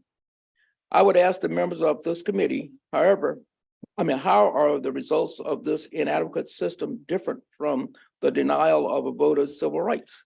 As a veteran myself, I believe that this would make the fulfillment of civic duties easier as possible for those who have already gone above and beyond the duties as citizens. It is inexcusable that the voice of our service members may never be heard simply because their ballots were not delivered on time. Security concerns may be the first thing that comes to mind upon hearing this proposal.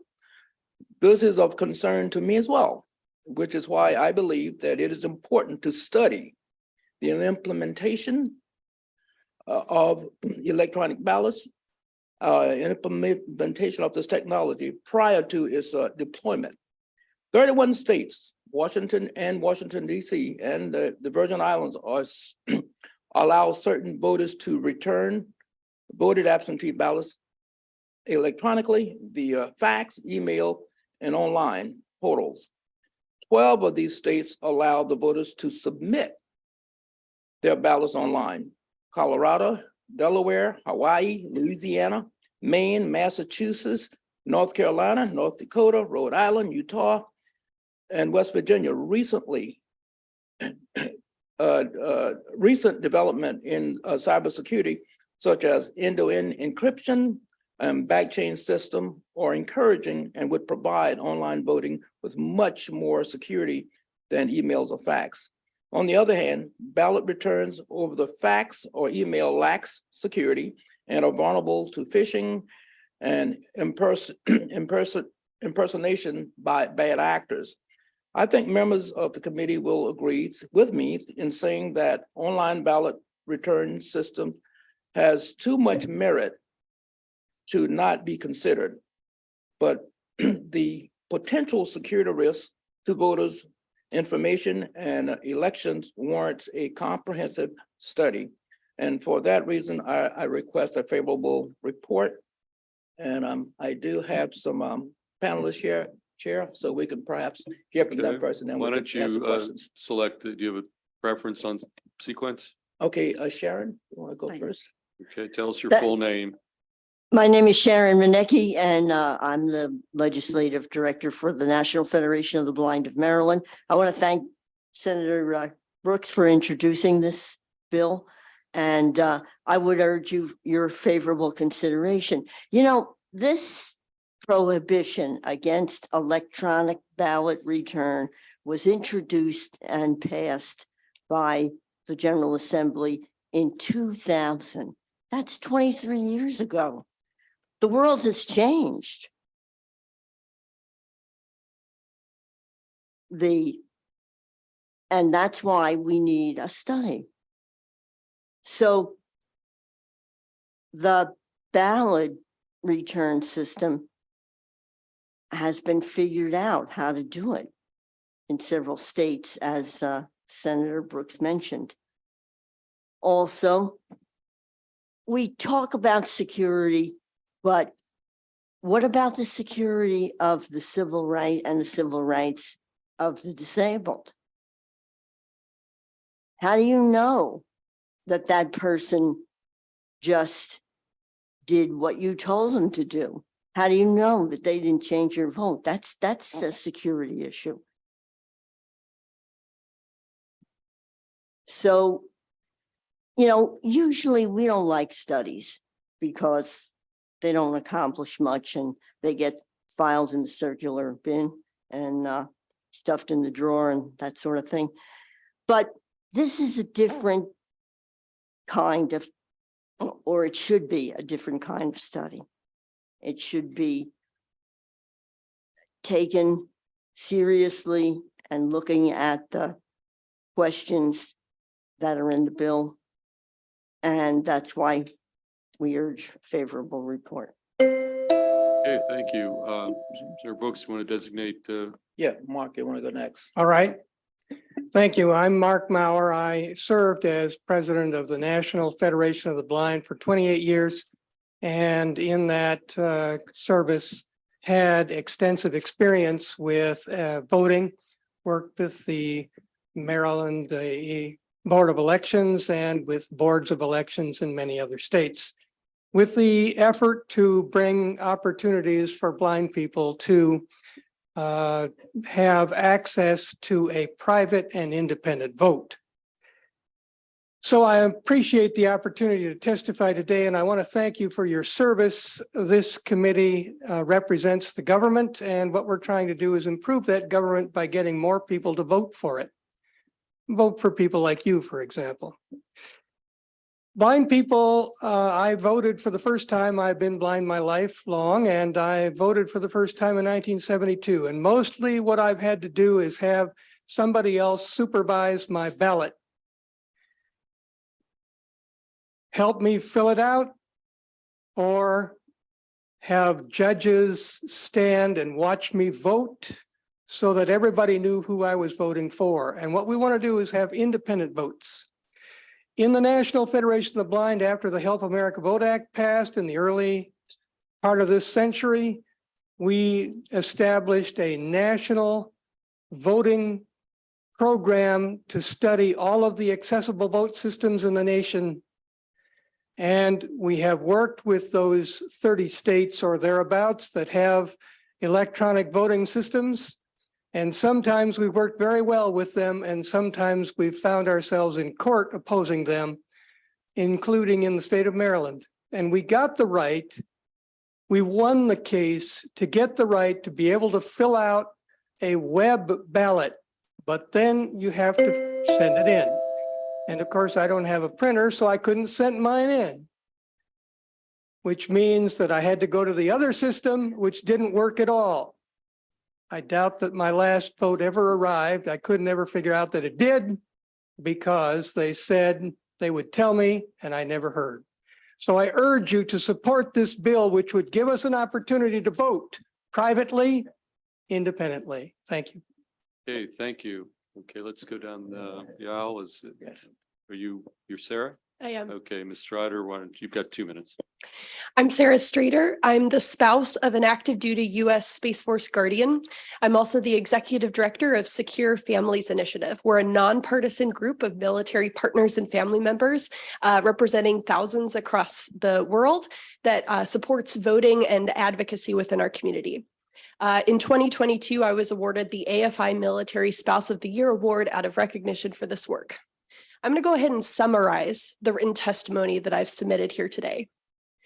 Our community of military voters is struggling to participate in the very democracy that we serve to protect. In 2020, there was a 27% deficit in voter participation between military voters and our civilian counterparts. And a large contributing factor for that deficit were logistical barriers that are intrinsic to existing absentee voting methods. If you're a military family who's stationed far away from your home in Maryland, especially if you're overseas, you are at the mercy of dramatic mail delivery delays with or without a global pandemic. And especially if you're stationed in increasingly austere environments and you do not have access to USPS or military postal service, you face steep postage fees just to return your ballot. we are really encouraging Maryland to join the 32 other states in DC that allow for electronic ballot return for military families like my own.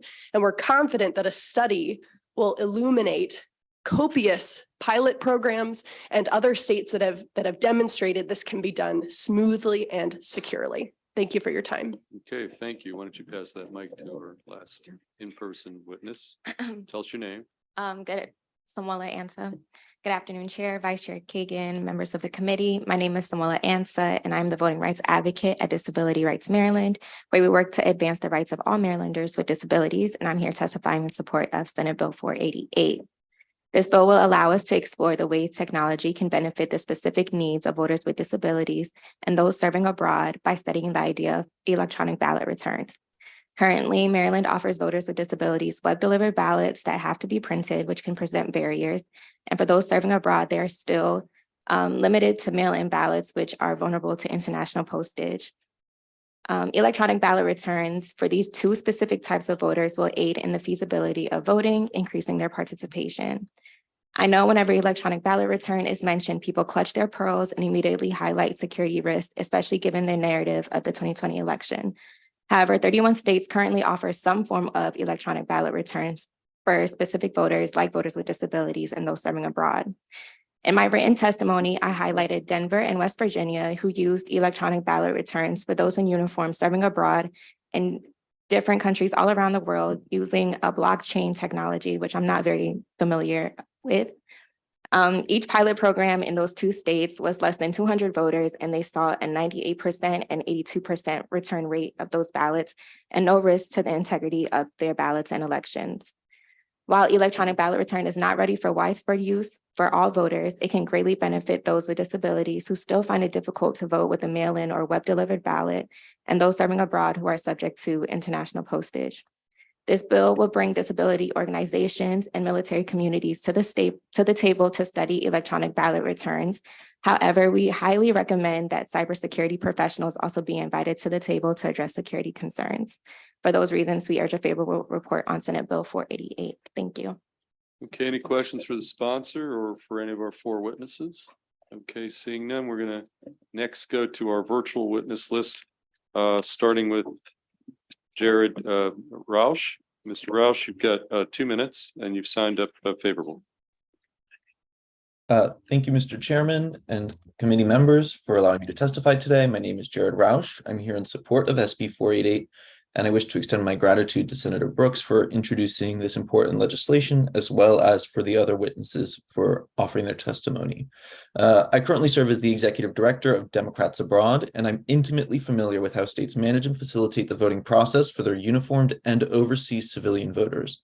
One of the primary reasons overseas ballots are rejected is that they arrive after the ballot return deadline.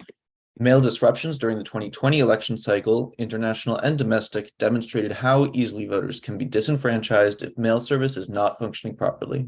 Even with optimal mail service or utilizing embassy mail pouches, for many countries, it can take weeks or even months for mail to reach the United States, especially with the pandemic and the resulting logistical disruptions. In addition to the slow pace and the risk of ballot loss en route, postal mail can be prohibitively expensive. If a voter opts to use a courier service to ensure their ballot arrives by the deadline, it can cost the voter anywhere from $40 to over $100, which is quite plainly a poll tax on voting that disenfranchises Maryland voters all around the world. To ensure that U.S. voters abroad can return their ballots without undue cost or delay, it's crucial to allow them to return paper overseas ballots via electronic transmission. The requisite study outlined in SB 488 is an important first step for Maryland to join the 2/3 of U.S. states and the District of Columbia, which already permit secure electronic ballot transmission, thus eliminating the known barriers for overseas voters to exercise their right to vote. What this bill does not do is implement internet voting, just electronic ballot transmission. It's an important distinction.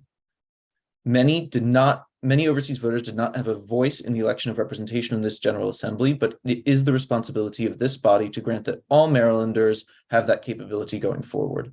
We urge a favorable report for SB 488. Thank you for your time, and I'm glad to take questions. Okay, thank you for your testimony. Any, okay, Vice Chair Kagan. Thank you, Mr. Chair. Sponsor of the bill, do you mind if I ask you a quick question? I appreciate it. Thank you. So thank you to everybody who's testified on this bill, and I think this is important, and it also reiterates some of the problems with internet delivered ballots, which I think has been hammered home by a lot of us. So thank you for that. So I thought that I'd heard from testimony from several of the witnesses that this is kind of a study, and that's what it's called, is a study and request for proposals. But I'm looking at it and it appears to be, so help me here. So it doesn't look like a task force. We're not listing who's going to be involved with the study. We're not doing anything like that. We're telling them what to study on page 1.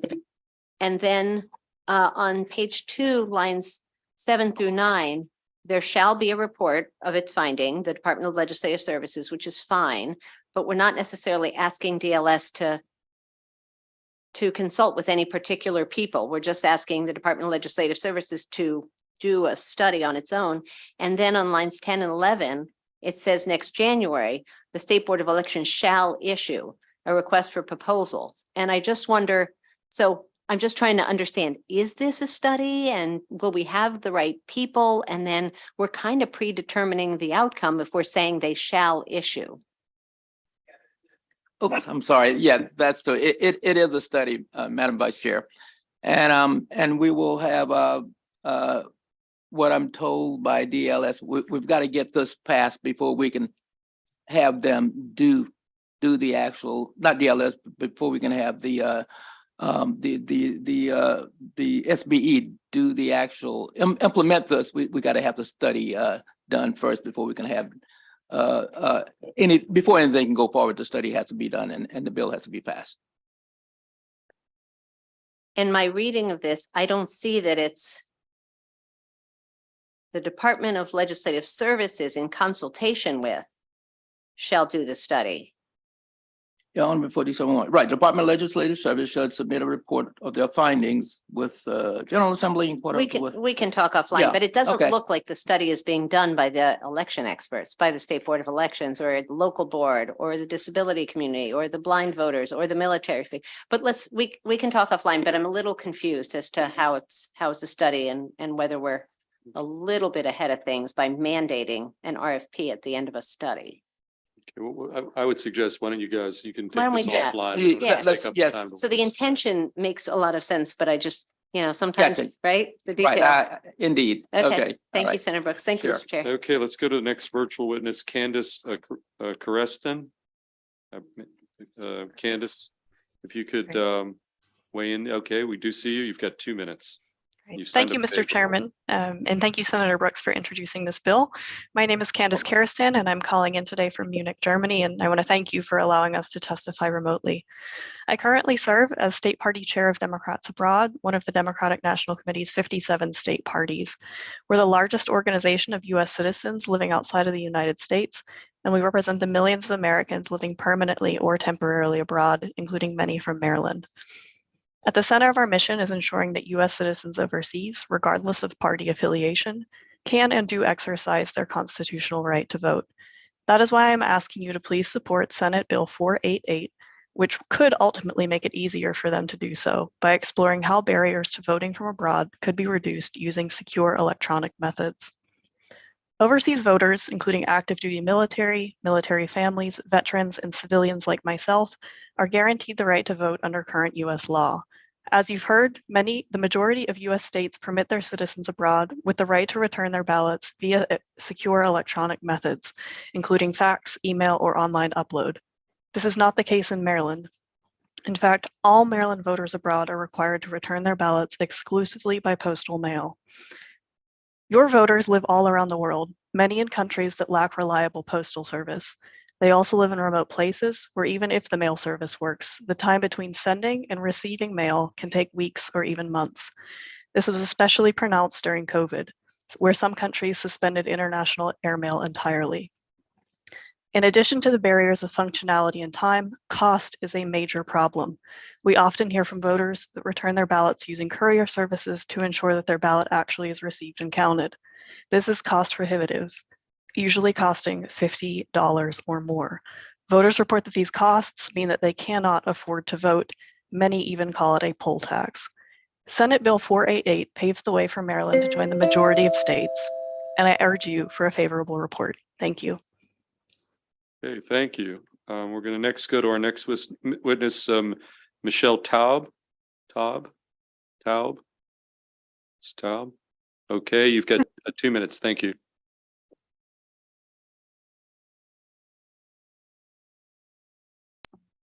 Yeah.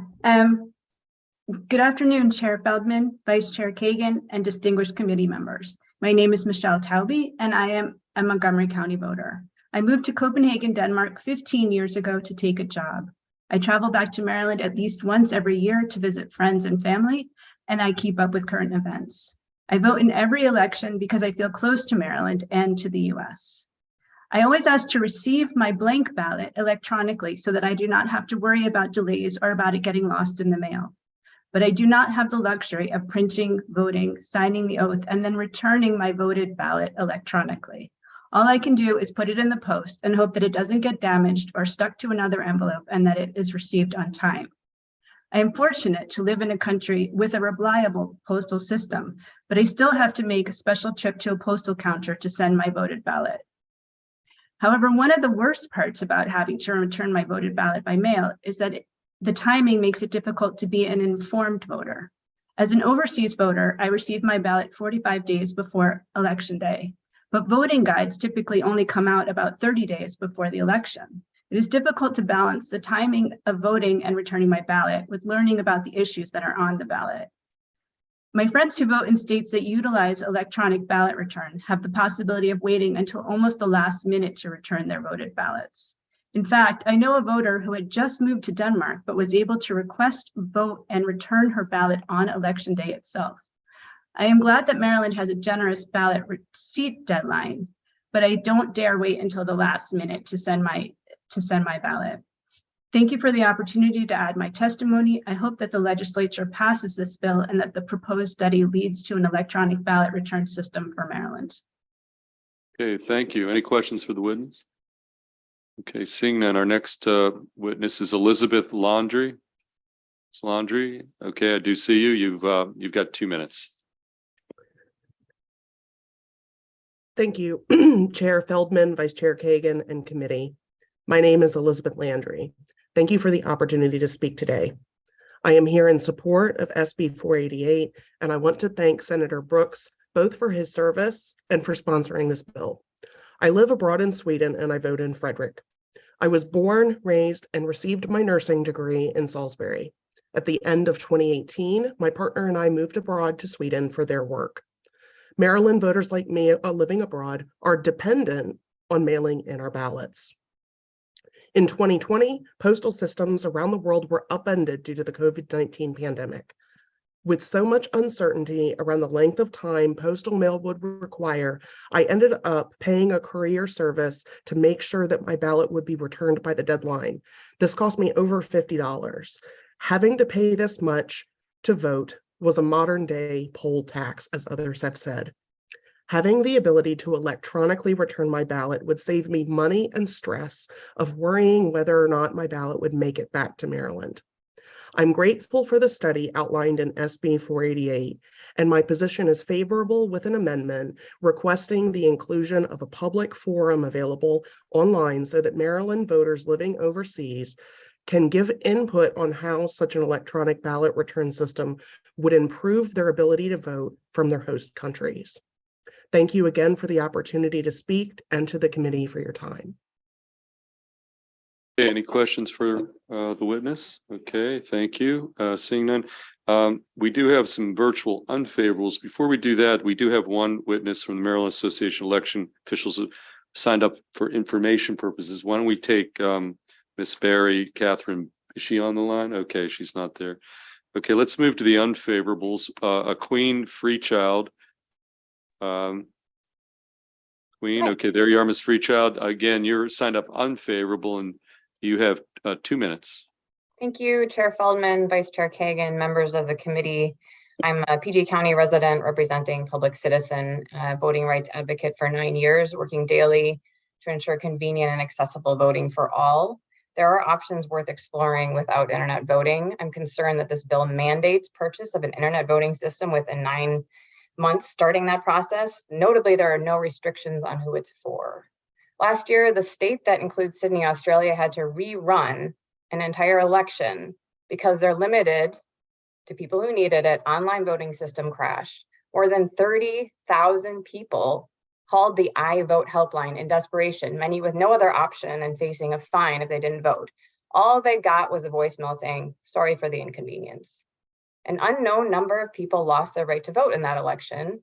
The state reran 3 contests, but there were 19 contests in question.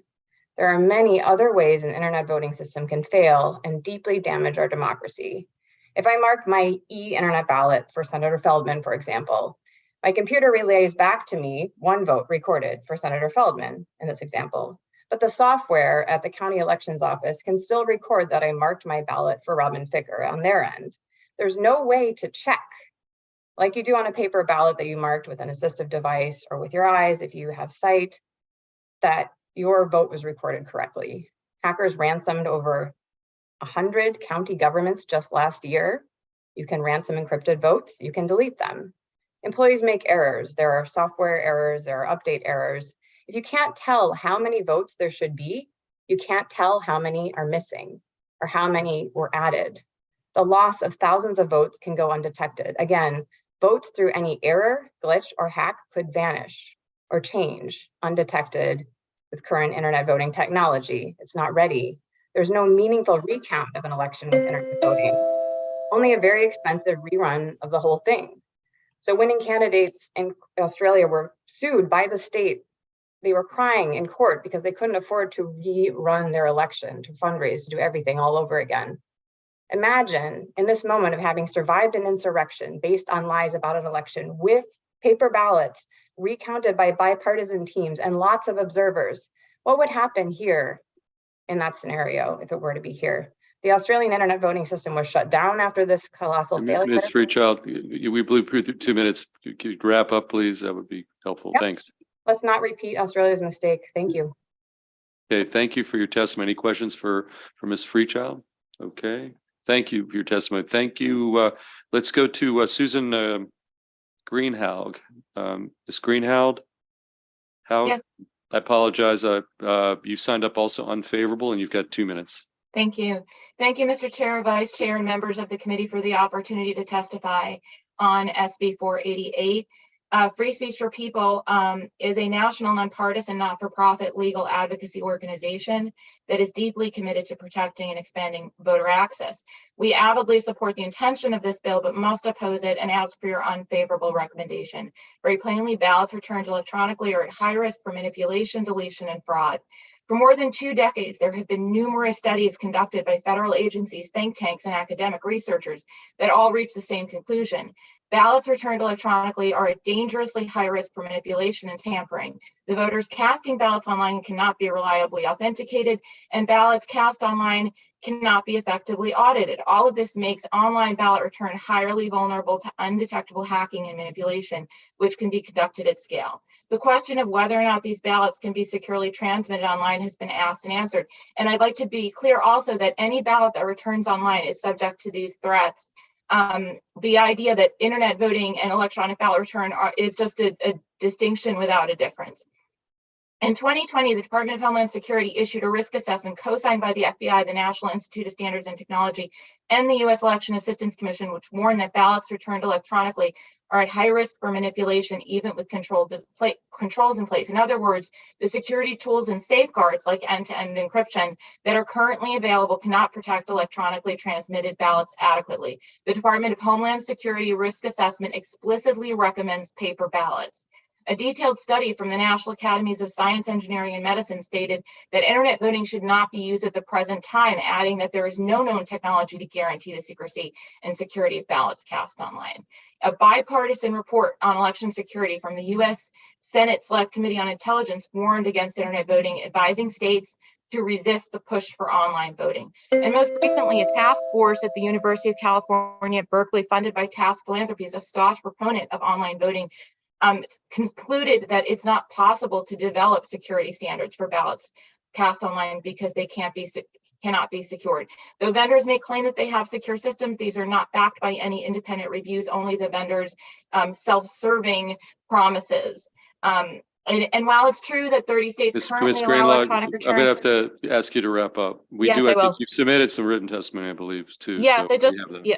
Yes, it's important to understand that these states allowed these bills to pass well before most of these studies were issued. So Maryland has the benefit of all of these studies, and we urge the committee to explore other opportunities for accessible voting, but not to recommend 488 favorably. Thank you. Okay, thank you. Any questions for the witness? Okay, seeing none, we're going to go to, for the benefit of the committee, we have two more witnesses. First is Susanna Goodman. Ms. Goodman, you were signed up unfavorable. Is Ms. Goodman in the queue? Okay, there you are. Ms. Goodman, you've got 2 minutes, unfavorable. Hello, good afternoon, Chair Feldman and Vice Chair Kagan and the committee. My name is Susanna Goodman. I'm here today representing Common Cause, the Brennan Center for Justice, the ACLU of Maryland, and the National Organization Protect Democracy. We are all voting rights organizations committed to ensuring that all voters can cast ballots without undue burden.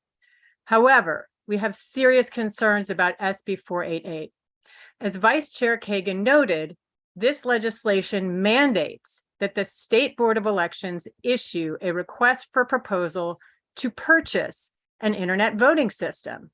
This mandate would occur even though internet voting is not legal in Maryland. Furthermore, 4 government agencies, the FBI, the Department of Homeland Security, NIST, and the EAC have issued a stark warning to states that internet voting, also known as electronic ballot return, again, it's the same thing, is high risk because ballots can be intercepted and deleted at scale, and this can impact election results. In my written remarks, you can see the link to the risk assessment that these 4 agencies issued. The bill also includes a study of internet voting systems, but the study neglects to include a mandate to review the many studies which show how insecure internet voting systems are.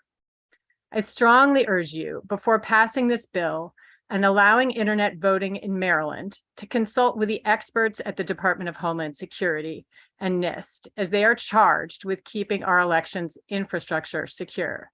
Please reach out to the Cybersecurity Infrastructure Security Agency, or CISA, talk to the experts there, talk to the experts at the FBI. And that concludes my testimony. Thank you very much for the time. Okay, thank you, Ms. Goodman. Any questions for Ms. Goodman? Which brings us to our final witness of the day on this bill, signed up unfavorable, Rebecca Wilson. Ms. Wilson, you've got 2 minutes. Sorry.